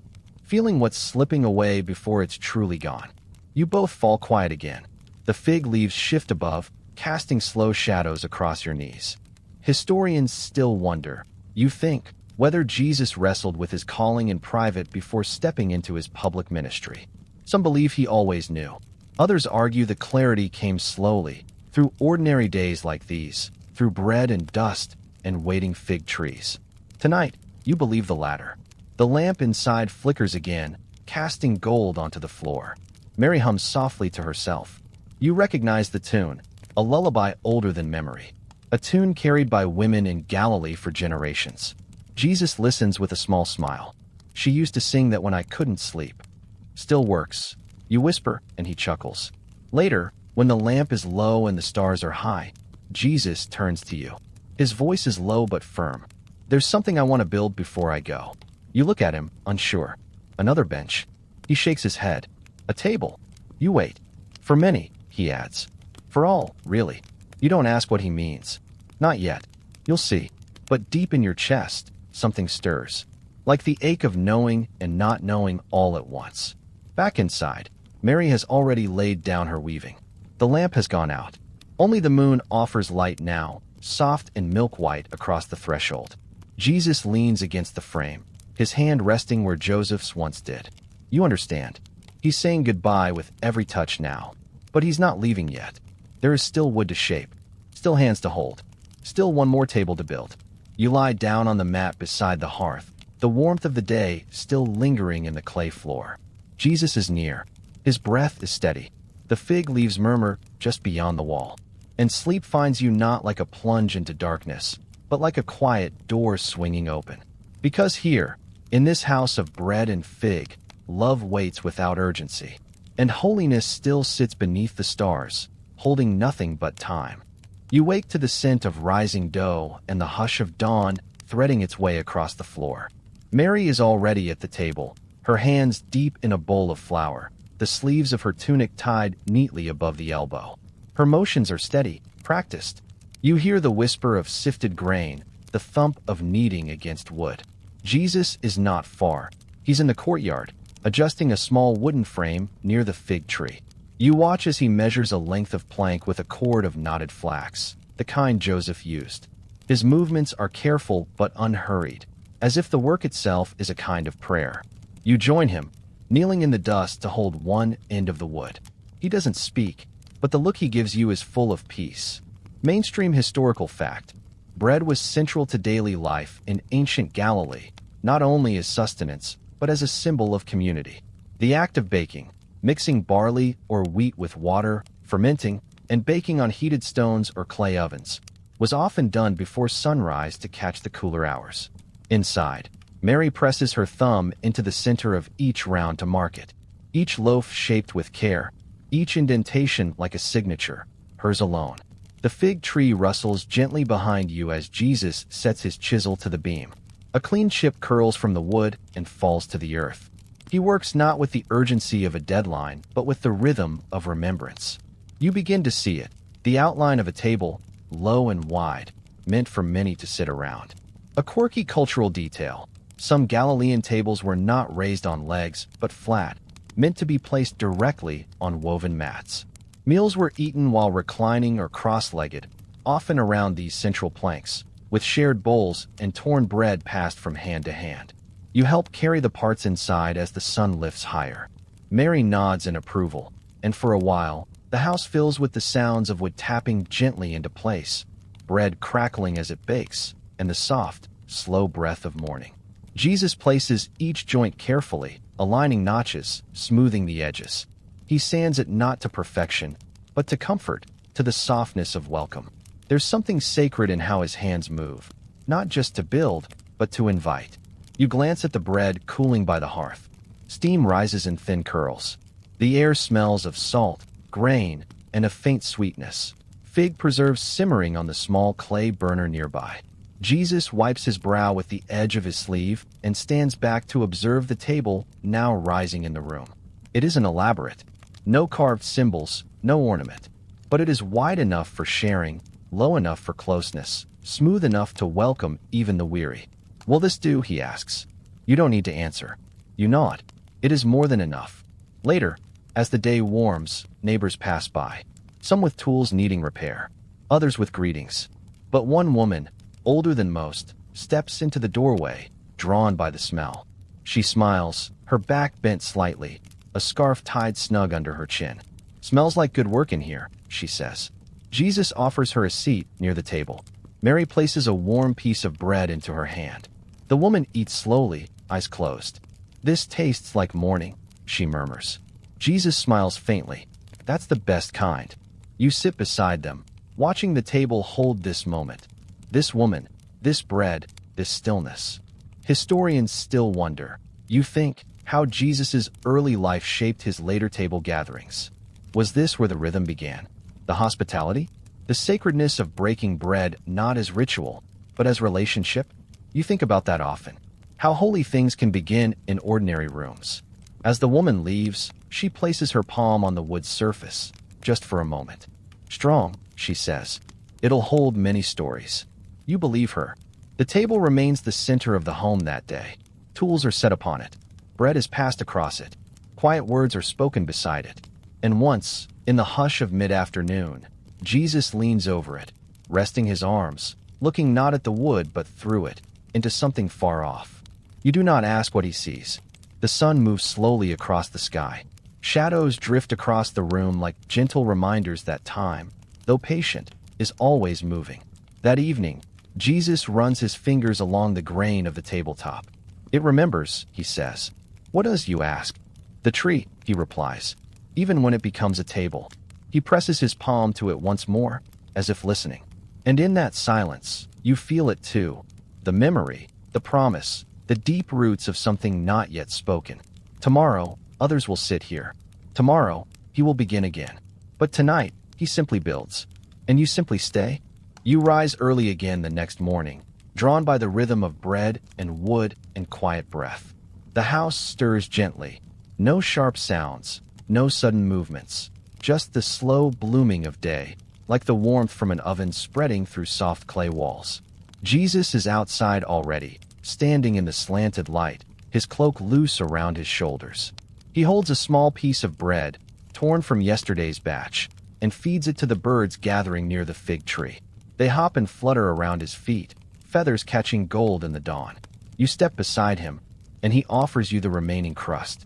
It's warm still, a little tough, but comforting in the way that only simple food can be. Mainstream historical fact. Birds in first-century Galilee were part of daily village life, not just songbirds in the olive groves, but pigeons and doves often kept or caught for offerings at the temple. They were familiar, constant companions in the background of work, prayer, and rest. The birds scatter as Mary steps into the courtyard, carrying a linen cloth draped over her arms. Beneath it, today's dough rests, rising slow, alive. She nods toward the hearth. You follow her back inside. Jesus remains under the tree for a while longer, his gaze soft, his shoulders quiet. The dough today is made with a new grind of barley, coarser than before. Mary sprinkles her hands with flour and begins kneading with the weight of memory behind each press. You help shape the rounds, pressing a groove with the edge of a carved wooden spoon. A quirky cultural detail.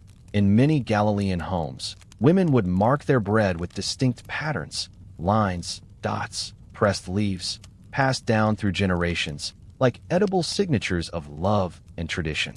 You wonder how many times Mary's thumb has shaped that same pattern. The bread rises while the fire coals are raked and spread. Jesus returns, stepping into the room with a quiet presence, his face still touched by the light outside. He doesn't speak. He doesn't need to. He pulls a stool beside the table and picks up a wooden scoop. You recognize the form. It's the beginning of a ladle, maybe for serving broth or steeped figs. The blade in his hand glints, then dulls, then glints again as he works it around the curve. You sit across from him, watching the grain reveal itself with every careful pass. The scoop is for someone else. He'll give it away, like he always does. A neighbor passes by with a question about the new table, and Jesus gestures for him to come in. Soon, a small gathering fills the space. A boy with a cracked pitcher, an elder with a wrapped bundle of reeds, a young mother holding a quiet child. They speak softly, some asking, others just sitting near. The bread bakes slowly on the hearth, the air rich and round with its scent. Mary pours water into clay cups and places them on the table, nodding at each guest like a silent prayer.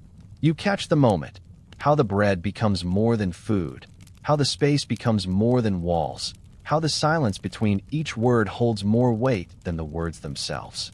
Historians still wonder, you reflect, whether these simple gatherings shaped the way Jesus welcomed people later. Whether his tables of tax collectors and fishermen, widows and weavers, were echoes of this. These early rooms of listening and presence. The bread is broken and passed hand to hand. One piece crumbles slightly, and Jesus catches it mid-fall, laughing softly. Even the bread wants to be shared, he says. And everyone smiles. A woman with tired eyes offers a story about her daughter learning to spin wool. Another man hums an old shepherd's song while tearing his bread in careful bites. You see it clearly now. This table is a threshold, this bread a language. And Jesus, even in silence, is telling stories already, stories made of shape, of grain, of breath. As the guests leave, each one touches the table lightly, some with a palm, some with just their fingers. One boy presses his cheek to it and whispers, "Thank you." No one rushes. When the house empties again, the crumbs remain, scattered like seeds across the smooth wood. Jesus brushes them gently into his hand and carries them outside, letting the birds finish what began in the bowl of flour. Mary rests her hands on the windowsill, watching him, her face unreadable, but her eyes deep with knowing. You sit near the hearth, the heat brushing your knees, the smell of barley still warm in the air. The sun moves slowly toward its peak, and a hush falls again. You sense it coming, not an ending, a beginning. And for now, you simply sit. The wind shifts a little by mid-afternoon, brushing the edges of the doorway with a whisper of dust and distant birdsong. You and Jesus step outside, the warmth clinging gently to your shoulders. He carries nothing again, not even the half-finished scoop from earlier. Only the calm, steady presence you've come to recognize as his truest form. You walk beside him through the quiet paths between homes. A clay wall is being patched with straw and mud. A young girl sings to herself as she sweeps a courtyard, her voice rising like a reed pipe in still air. Two goats clatter past you on thin legs, their bells jangling softly. Jesus smiles at them.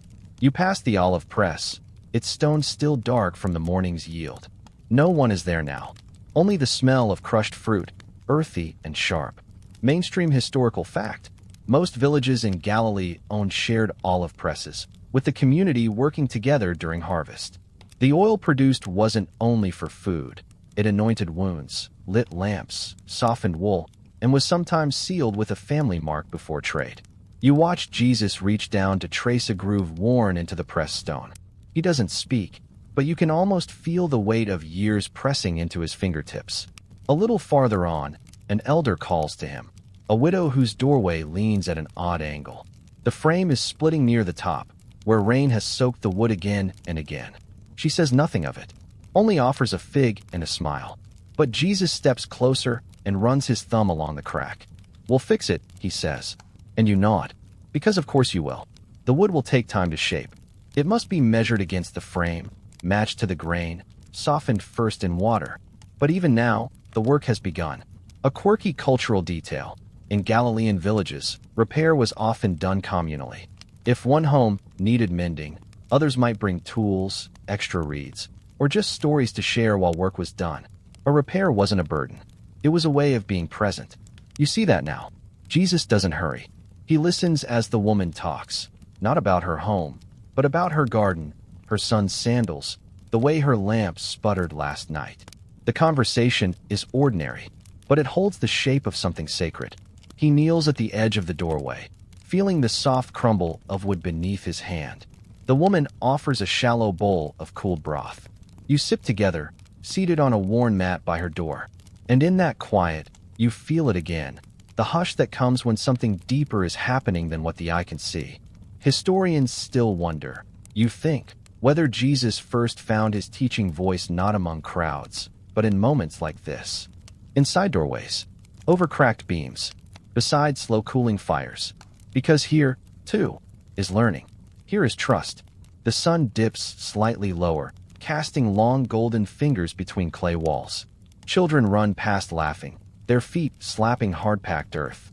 One pauses to stare at Jesus, eyes wide. He waves. The child grins and disappears around a corner. Jesus stands and examines the angle of the doorframe again. We'll need to brace this, he murmurs, more to himself than to anyone else. Not too tight, or it'll split further. You take note. Fetch the measuring cord from your belt. Together, you begin marking. Even the widow steps forward, handing Jesus a reed with a grin. This one's lucky, she says. Jesus doesn't disagree. You feel the rhythm of it now. The give and take of care, the balance between doing and being. The frame will hold. The wall will stand. And the woman will sleep with less wine through her doorway tonight. When the last mark is made, Jesus leans back and smiles faintly. We'll finish it in the morning. You return the tools to your satchel. The woman presses the empty bowl into your hands with a nod of thanks. Keep it, she says. It knows good work. As you walk back through the village, the light turns soft and orange. A boy chases his shadow near the well. Two women shake out a dyed cloth from a rooftop. Jesus says little, but you sense the quiet satisfaction in his steps. Not pride, not fatigue, just the peace of having done what needed doing. You reach the fig tree again. Its leaves rustle overhead like whispered blessings. You sit there for a while, neither of you speaking. The stars will come soon. But for now, the day exhales. And so do you. The stars arrive slowly, one by one, as if tiptoeing into the sky. You and Jesus remain beneath the fig tree, resting against its trunk. The bark is rough but familiar. The air cools gently now, and the night hums with small things, crickets, the soft creak of timber in nearby homes, a low note of singing from somewhere across the village. Jesus tilts his head toward the sound, listening. You close your eyes for a moment. When you open them, the moon is rising, silvering the rooftops and softening every shadow into something kind. A clay lamp flickers nearby, cradled in a small niche in the wall. Its flame dances, faint but steady. Mainstream historical fact. In 1st century Galilee, homes often used small clay oil lamps shaped like almond shells or small loaves. They burned olive oil with twisted flax wicks and were tucked into carved shelves or niches, symbols of welcome and safety. Jesus rises, brushing dust from his cloak. Let's visit the well, he says quietly. So you do. The path is quiet, the stones familiar beneath your sandals. As you walk, the light shifts, lamp glow from doorways, moonlight on clay, the occasional flare of a hearth behind woven curtains. When you reach the village well, it sits silent and round beneath the stars, the rope curled loosely beside it. A jug rests nearby, left behind perhaps by someone in a hurry. Jesus lifts it, checks the rim for cracks, then begins drawing water. A quirky cultural detail. It was common for villagers to leave water jugs for neighbors at night, especially during warmer seasons. The sharing of water, even without words, was one of the quiet threads that held the community together. He offers you the jug. You sip slowly, coolness trickling down your throat like rain over stone. Then he drinks. For a while, you both sit on the edge of the well, letting the night settle. A cat slips past, tail high, vanishing between two garden walls. The stars seem closer here. Jesus reaches into his satchel, one he hadn't been carrying earlier, and pulls out a small piece of dried bread. He breaks it and hands you half. You eat slowly, not from hunger, but from a desire to remain in the stillness of this hour. Not every journey begins with a crowd, he says suddenly. Some start at a well, or a fig tree, or a doorstep someone forgot to close. You nod, letting his words settle like seeds into soil. Historians still wonder, you think, whether Jesus ever truly had a beginning. Some suggest his path unfolded in moments like this, quiet ones, shared in moonlight and common bread. Not with signs or proclamations, but with water offered and fig leaves rustling in the dark. You feel it now, that deep, quiet sense of motion without hurry. Jesus stands and lifts the jug, returning it to the niche where it was found. "It'll be here in the morning," he murmurs. You begin walking again, this time along the edge of the village. The fields are darker now, shapes blurred under night's veil. But the smell of rosemary still clings to the edges of the path, and the whisper of tall grasses dances near your ankles. Jesus pauses, his hand brushing the tops of the stalks. "There's a rhythm here," he says softly, "in how things grow, in how they rest." You listen. The moon is high now, casting a pale glow over the linen-covered roofs. Far off, an owl calls. Then another answers. You stop beneath an olive tree, older than most, and lean against its trunk. Jesus presses his palm against the bark. "It remembers," he says. "What does?" He doesn't answer with words, only a smile. And you understand. The tree remembers every harvest, every hand that has shaken its limbs, every child who has climbed its twisting branches. It remembers drought and rain, laughter and stillness. Just like this village. Just like him. He lowers himself to the ground again, cloak wrapped around his shoulders. You do the same. The night stretches on, not heavy, but endless in its peace. "Sometimes," he says, "it's enough just to be here." You nod, and sit with him beneath the olive tree, in the silence of Nazareth, while the world waits. The next morning arrives softly. Before the light even crests the hills, the village is already stirring. A rooster calls from somewhere behind a garden wall. A shutter creaks open. You wake to the warmth of the clay beneath you, still holding the night's heat, and the faint scent of dew settling over olive leaves. Jesus is already up, standing a few steps away. His silhouette is outlined by the first blush of sun, a soft gold that touches his shoulders and gleams faintly off the leaves above. He watches the horizon in silence. You join him without a word. Down below, smoke begins to curl from small chimneys. A woman lifts a jar to her shoulder and walks slowly toward the well. The world is waking again, gently, reverently. Jesus begins walking back toward the village. His steps are slow, but purposeful. As you follow, the light sharpens, brushing each clay rooftop and worn path with honeyed brightness. You pass a neighbor tying up a stubborn goat. She grins and waves her hand in a half-hearted scolding motion. "You're up early, boy," she says. "Must be something in the air." Mainstream historical fact. In ancient Galilee, mornings were when the most important domestic work began. Before the heat set in, villagers would draw water, light hearths, start dough, and tend animals. These first few hours were often the most communal, people meeting at wells, exchanging greetings, and sharing news in quiet tones. Jesus nods to her, smiling. You sense that something inside him is also beginning. As you reach the doorway of his home, Mary is there, seated just outside, her hands busy sorting lentils into a shallow basket. She looks up, and though she says nothing, her gaze holds both welcome and knowing. She stands, brushes her hands on her apron, and gestures inside. A pot simmers over the fire, and fresh bread rests on a low table, covered with linen. The scent wraps around you like memory, earthy, warm, familiar. A quirky cultural detail. Bread in first-century Galilee was often made from barley flour rather than wheat, due to its hardiness and availability. Women would mix it with water and salt, sometimes adding olive oil or herbs, and cook it on flat stones or domed clay ovens called tabuns. The result was chewy, smoky, nourishing, made with patience, eaten with hands. Jesus tears a piece from the loaf and dips it gently into the stew. He hands it to you, then takes a bite himself. You sit together, the quiet filled only by the bubbling pot and the distant sound of a broom swishing against packed earth. "Sometimes," he says softly, "a meal is the most sacred thing." You nod, chewing slowly, letting the warmth fill you. The home around you is simple, whitewashed walls, woven mats, tools hanging neatly by the door. There's no decoration except for a small clay lamp in the corner and a bundle of rosemary tied with flax thread. Historians still wonder. You think, how much of Jesus' early life was spent just like this, between work and bread, silence and kindness? Some suggest he spent decades this way, quietly shaping the world with his hands before he ever shaped it with words. You help Mary tidy the bowls, brushing crumbs into your palm and folding the linen cloth. She hums under her breath, a tune you don't know but somehow recognize. Jesus rises and steps outside again. The morning has grown brighter. Light spills over the rooftops. Dust glints in the air like gold dusted across the wind.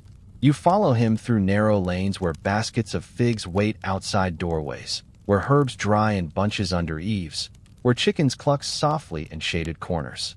A child runs past, laughing, chasing a feather on a string.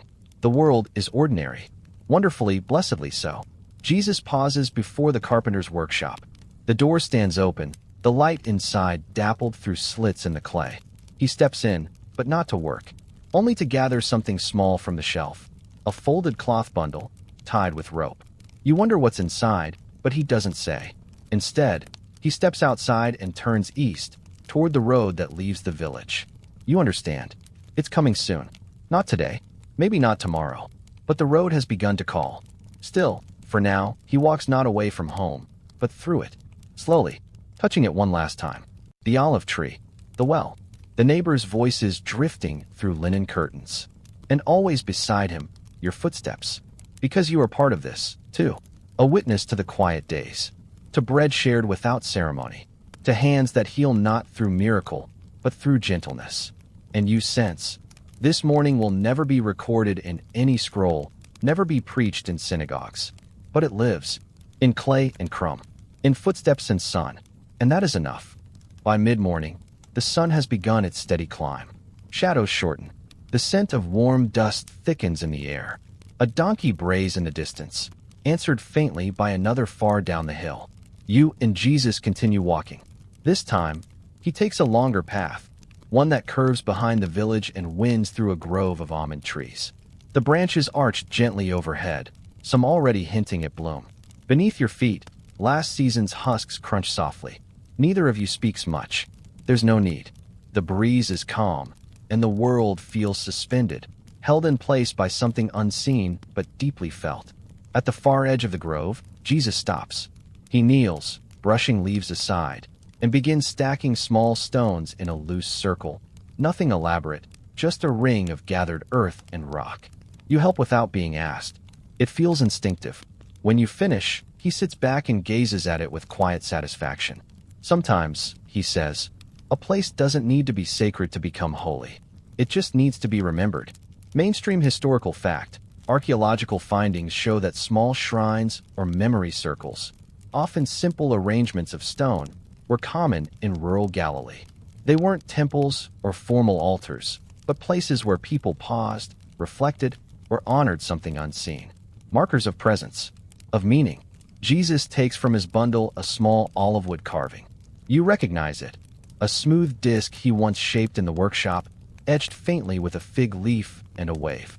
He sets it in the center of the stones, then presses his hand to the earth beside it. This, he says, isn't for anyone to see. It's just for the remembering. You sit quietly nearby.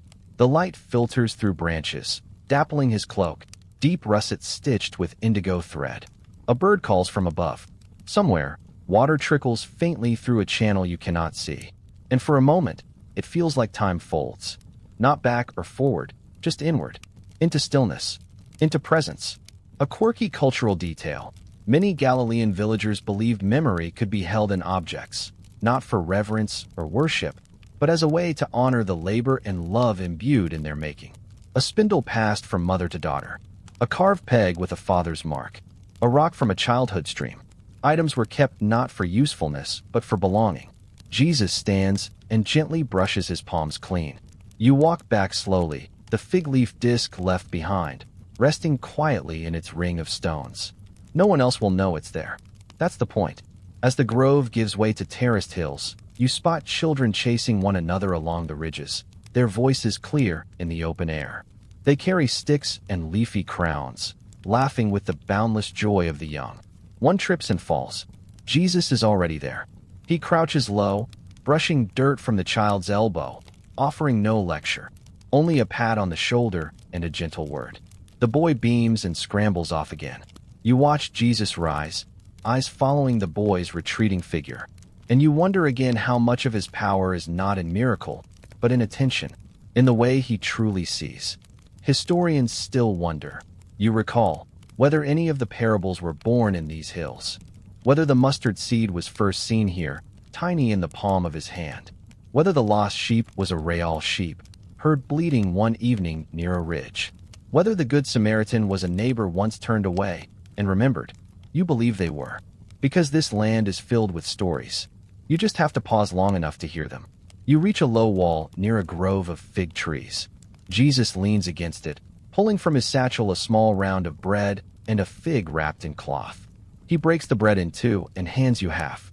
Then he begins eating, slowly, contentedly. You sit together as the sun brushes your faces. Around you, the trees sway gently, and dust curls in the light like smoke. This is enough, he murmurs.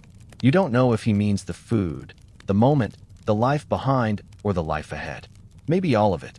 You sit longer than you planned. No rush. No lesson. Just nearness.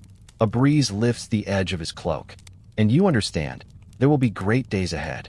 Crowds. Roads. Waters parted not by wind, but by the way he looks at someone and makes them feel seen. But here, right now, is where those days are born. In dust. In bread. In fig leaves and stacked stones. He rises again and begins to walk. You follow, the crust of bread still warm in your hand, your feet brushing the same soil where memory lives. And you know, holiness leaves footprints. And today, you're walking in them. The afternoon light turns golden as you and Jesus make your way down a quiet slope, where the fields spread wide and low. The grasses here bend in long ripples with every breath of the wind. You've walked these paths before, but they seem different now, tinged with a softness, like something's being gently folded away. Jesus doesn't say much. He listens more than he speaks today, and somehow, that listening invites your own. You find yourself noticing more. The hum of distant bees near wild thyme, the scuff of your sandals on packed soil, the faint creak of olive branches overhead. At the base of the hill sits an old threshing floor, cracked but still used during harvest. You pause there, and Jesus runs a hand across its weathered stones. This place remembers feet, he says quietly, almost to himself. Mainstream historical fact. In rural Galilee, threshing floors were communal spaces. Families gathered with bundles of wheat, spreading grain underfoot so oxen or donkeys could tread and separate husk from seed. These wide, flattened circles often sat just outside the village, exposed to wine to help with winnowing. Jesus crouches and picks up a few dry stalks from the edge of the floor. He rubs them between his palms, letting the chaff scatter as the seeds drop softly to the ground. So much labor for a little yield, he murmurs. You nod, and yet we keep planting. His smile is faint, knowing. That's the point. A neighbor walks by in the distance, leading a donkey with baskets slung across its sides. He raises a hand in greeting, and Jesus returns it. The man doesn't stop, just acknowledges, then moves on, wrapped in the slow rhythm of his own day. You sit on the edge of the threshing floor, watching light play across the fields. Far off, a girl in saffron robes runs between rows of barley, her laughter drifting faint as a bell. Jesus plucks a grass blade and folds it between his fingers, making a soft whistle. The sound is simple, childlike. It makes you smile. A quirky cultural detail. Many Galilean children were taught to weave simple charms from stalks of grass, small rings, bracelets, or whistling blades, to pass time during long days in the fields. These weren't toys so much as shared rituals, ways of turning waiting into presents. You rise together and continue walking, the threshing floor behind you. Ahead, an orchard stretches wide, fig and pomegranate trees tangled together, their branches just beginning to bud. The breeze smells sweeter here, rich with new leaves and tilled earth. Jesus stops at one gnarled fig tree near the edge. Its trunk is twisted, hollow in places, but still alive. He touches its bark gently. This one's waited a long time, he says. You trace the branch with your eyes. No fruit yet, but the leaves are coming. Some trees bloom late, he adds. You both stand still, watching wind stir through the leaves like breath. The silence here is thick, not heavy, just full, like the earth is holding something in. Historians still wonder, you think, whether Jesus returned to this orchard years later. Whether this fig tree is the one he remembered when he spoke of waiting, of fruit, of readiness. Whether this moment, small as it is, echoed forward into parable. Jesus begins gathering a few fallen twigs near the base of the tree. Dry, brittle, perfect for kindling. He ties them with a bit of flax cord from his pocket, then tucks the bundle beneath a low branch, safe from wind. "It'll be here for someone," he says simply. You walk on. The path narrows between two stone walls, rough and stacked by hand long ago. Moss creeps along their base, and little ferns poke out from cracks. The air here is cooler, shaded. Jesus slows, runs his fingers across the stones. "They're holding more than weight," he says. "They're holding memory." And you realize, these aren't just markers. They're stories, built by hands long gone, shaped by need, by love, by time. He stops where a vine spills over one wall. Thick with leaves, the early signs of grapes just beginning. You both lean against the stones, and he looks toward the sky. "There will be days," he says quietly, "when I'll miss this." You feel the weight of it, not sorrowful, just true. The kind of knowing that sits deep in the bones. You say nothing, just stay beside him, letting the quiet do what words cannot. By the time you return to the village, the sun has slipped behind the western hills, casting long shadows through the narrow lanes. The warmth of the day lingers in the stones, and the scent of baking still clings faintly to the air. A few lamps have been lit, clay bowls filled with oil, wicks flickering gently in doorways and windows. Jesus doesn't head straight home. Instead, he turns toward the well, where a few late fetchers still linger with their jars and whispered conversation. The pulley creaks softly as one woman lowers her rope, the jar touching water with a hollow splash. He steps forward, offers to lift it for her. She nods, grateful, and watches him draw the jar up, water trickling down the rope. He balances it carefully, then sets it beside her feet with a smile. Mainstream historical fact. In 1st century Galilee, wells were central to village life, not just for water, but for gathering. People exchanged news, songs, and even courtship glances near the well's edge. It was often one of the few communal spaces where women and men mingled freely during the day.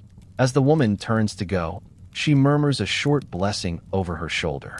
Jesus responds with one of his own, almost too soft to catch. Then he turns to you. "You thirsty?" You nod, and he draws another jar, this time for the two of you.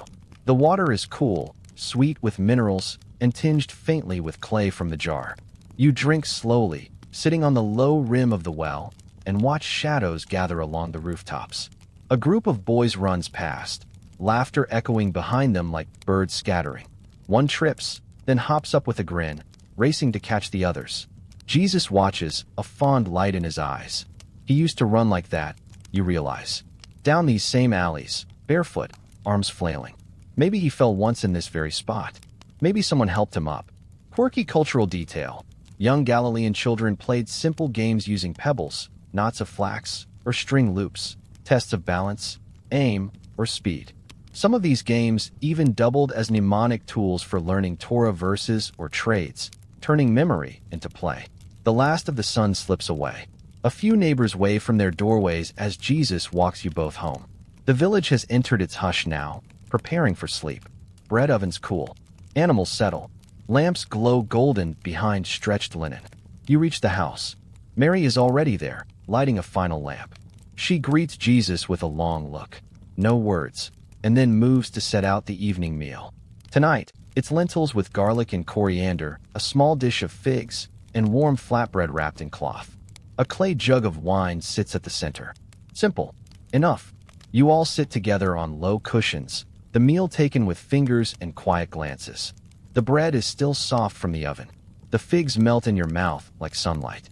And though nothing is said of it, there's something in the way Mary watches Jesus tonight, something deeper than pride, something more tender than worry, as if she knows what you know, that the road ahead is near. Historians still wonder, you think, how much Mary knew, how clearly she saw the path forming before him. Did she know this was the last season of quiet? Did she trace his steps as he left Nazareth, as a mother watching the horizon? Or did she simply hold space, trusting, waiting, hoping? After the meal, Jesus helps gather the dishes. He doesn't need to, but he does. He wipes the rim of the wine jug, folds the cloth over the bread basket, and rinses the fig bowl with a few drops from the pitcher. Then he steps outside. The night air is cool now, crisp with spring. You follow. Out beneath the stars, The fig tree hums softly in the dark, its leaves rustling like silk. Jesus stands still beneath it, arms folded, gaze tilted skyward. The stars never stop returning, he says. You follow his eyes. Above, the sky stretches wide, freckled with light. The constellations familiar, the stories behind them older than empires.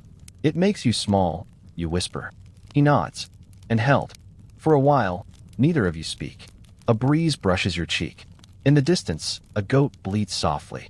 A shutter creaks. Somewhere, someone sings to a child, just a few drifting notes, then quiet again. Jesus sinks down beneath the tree, resting his back against the trunk. You sit beside him, knees drawn up, hands folded.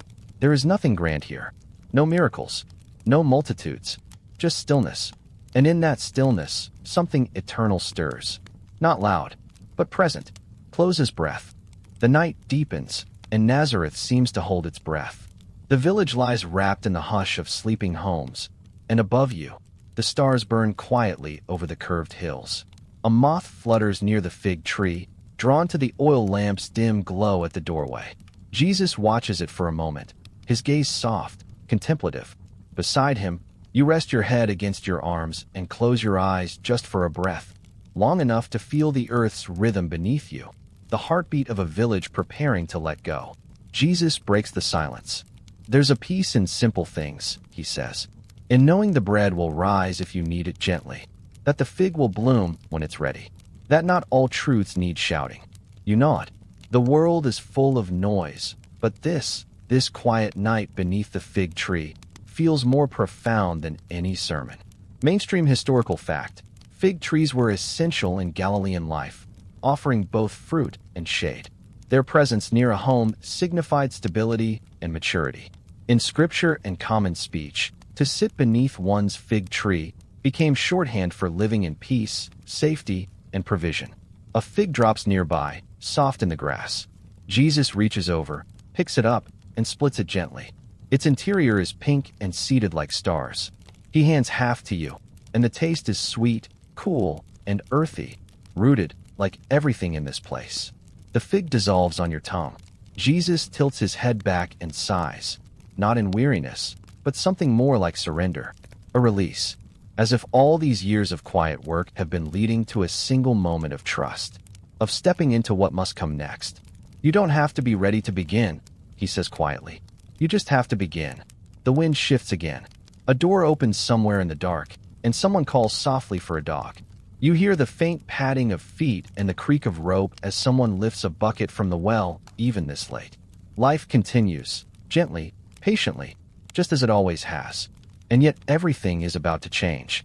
A quirky cultural detail: Galileans sometimes used fig leaves to write short messages, especially among children or those who couldn't afford papyrus. The leaf's broad, waxy surface held markings in charcoal or even scratched ink. A message passed under a stone or into a pocket was both intimate and fleeting. You wonder what message Jesus would write if given a fig leaf and a bit of charcoal. Maybe something like, "You are enough," or "Love first." Or maybe he wouldn't write anything at all. Maybe he would just hand it to you, empty, and trust that you'd write what your heart needed to say. Jesus stands, brushing the dust from his tunic. You rise with him, bones a little stiff from sitting. The fig tree rustles behind you, and in the distance, a dog barks once before settling. He begins walking, not back to the house, but toward the path out of the village, the same one you took days ago through olive groves and sun-warmed dust. You follow. No words now, just the rhythm of sandals on earth, the faint scent of fig and smoke, the stars watching silently above. The houses of Nazareth blur to silhouettes as you pass them. Familiar shadows of linen-draped windows, pots stacked by doorways, ropes hung with drying herbs. At the edge of the village, Jesus slows. Here stands the low wall, the place where many say their goodbyes. You've passed it dozens of times before, but tonight it feels different. As though the stone remembers every parting, every kiss on the brow, every silent blessing whispered at its threshold. Jesus turns to look back, not long, just once. Then he steps over the threshold. Historians still wonder whether anyone saw him leave, whether Mary stood at the window and watched until his figure blurred. whether someone wept quietly into their sleeve as a shape disappeared into dawn. The Gospels never say. They only tell what came next: the river, the voice, the wilderness. But you, tonight, you are here for this. For the moment before the story everyone knows begins. Jesus touches the low stone wall one last time. He doesn't speak, but he doesn't need to. Everything you've lived together, the bread, the market, the broken bowls, the laughter under trees, lives in this silence. You don't ask where he's going. You already know. So when he glances toward you and says, "Come," you do. Because this is what love does. It follows. And sometimes, in the quiet of fig trees and flickering lamps, it learns how to become something holy. The road ahead is narrow and unpaved, its surface uneven with years of use, by feet, carts, and time itself. The morning is still unborn, its light just beginning to thread the sky with a faint silver seam. A low mist curls at the base of the hills, and you walk beside Jesus as the village behind you breathes its last few moments of sleep. He doesn't walk fast, but every step feels like it matters. Neither of you has packed much. His cloak, worn soft by years of labor, drapes over his shoulders like memory. The bread tucked beneath it is yesterday's, and the small fig he carries was pressed into his hand by a child not long before sunrise. That is all. You don't need more. Your feet make small sounds on the earth, the hush of cloth brushing ankle, the light click of stone against sandal. A bird cries once, thin, reedy, and alone. Another answers. Then silence again. Mainstream historical fact: the roads between Galilean towns like Nazareth, Cana, and Sepphoris were not paved highways but dirt tracks that followed ancient ridgelines, goat trails, or dried stream beds. Pilgrims walked these roads for days to reach the Jordan River, especially during festival seasons or moments of personal call. The sky begins to open, first with a soft blush, then ochre at the edges, like someone breathing warm air into a cold room. You walk beneath it, each step steady, unhurried. Jesus pauses occasionally, not out of fatigue but as if listening to something deeper than wind or birdsong.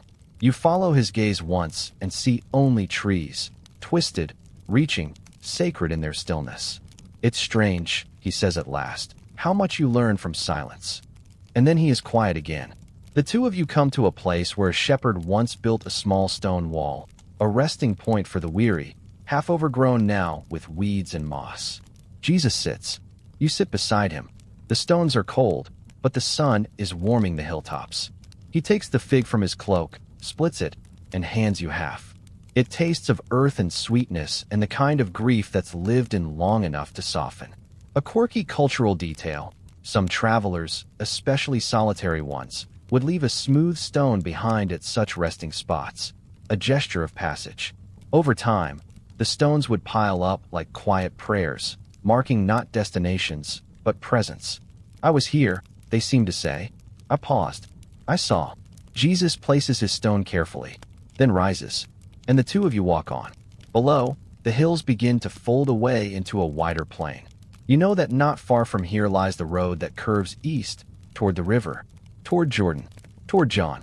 You look at Jesus, and you think of his hands. Hands that mended stools and shaped beams.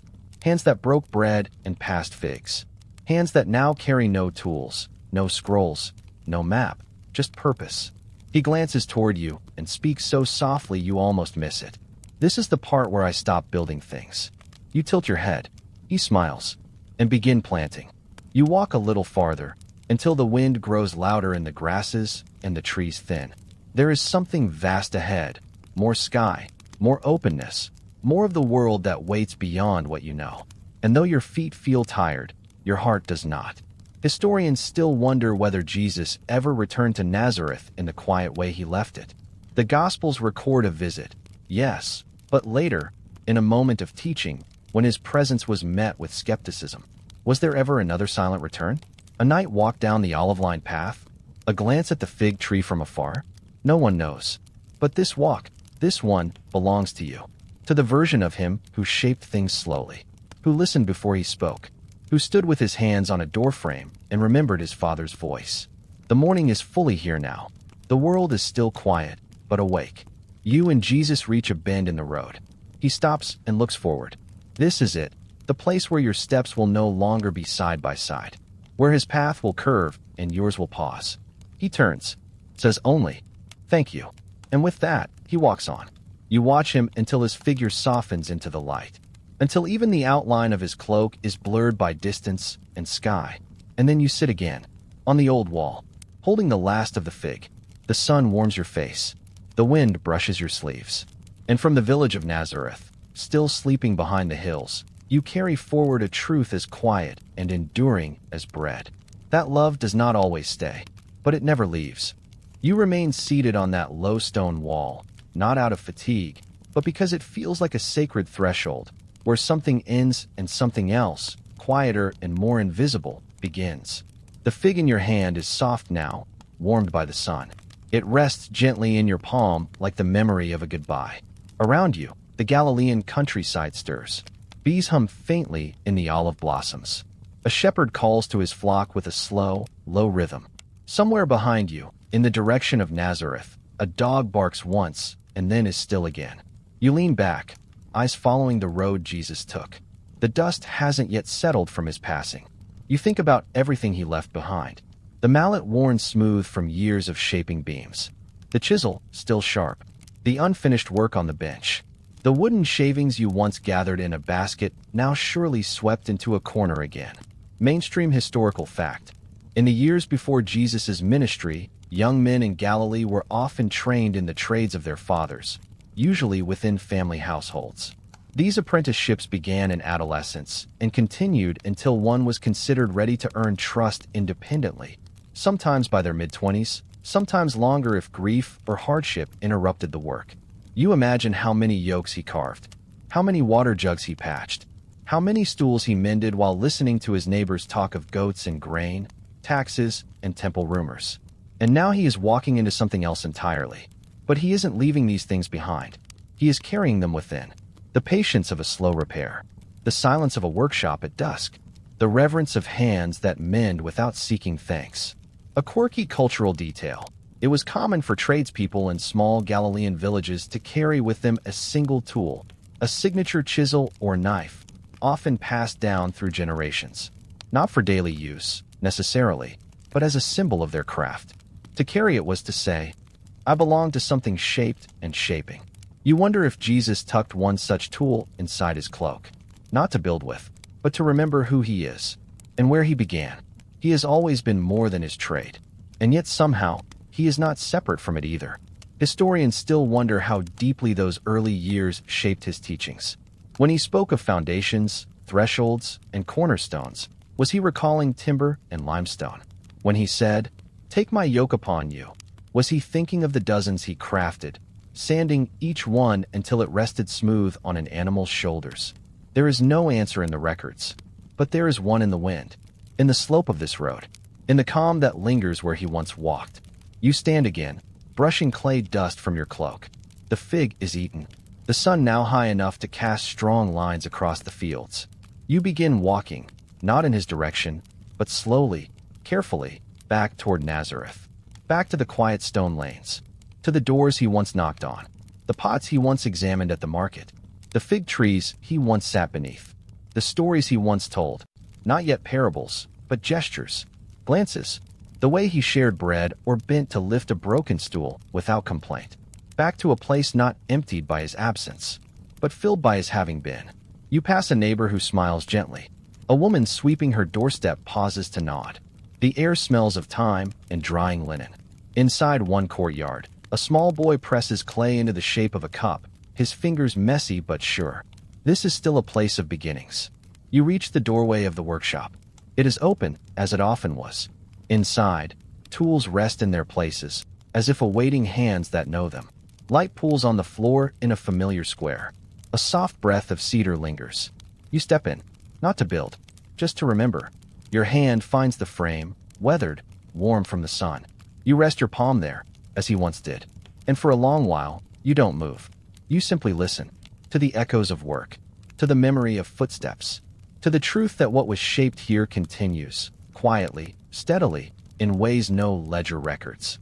You walk through the shop, slow and reverent, and pick up the basket still half filled with shavings. You carry it outside, setting it by the fig tree where Jesus once sat. And then you sit again. You watch the wind move through the leaves. You think of what it means to begin walking, to leave what you love not behind, but planted, in hands, in meals, in roads, in fig trees, and most of all, in the quiet strength of lives mended slowly. This is not an end. It is an unfolding. A story begun with wood and stone, and now continuing in words, in presence, in peace. And as you close your eyes, the world softens. The air is still now. Your breath slows, matching the rhythm of the fig leaves above you, the soft lull of bees returning to their hives. The path is quiet. The village hums far off in the distance, like a lullaby without words. You feel the warmth of the earth beneath you, the same earth Jesus walked, the same paths where sandals were the soil thin.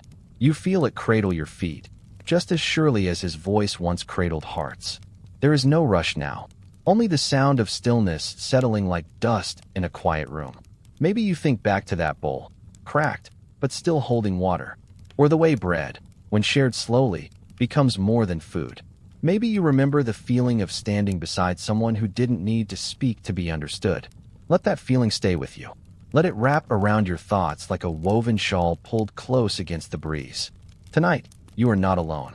You walk with the memory of one who mended what others tossed away, who listened more than he spoke, who taught us that love can be shaped by quiet hands. So rest now. Let your breathing grow deep, steady, soft. Let the world fall away like shavings on a swept floor. And know that somewhere, even now, sandals still tread gentle roads, carrying peace one slow step at a time.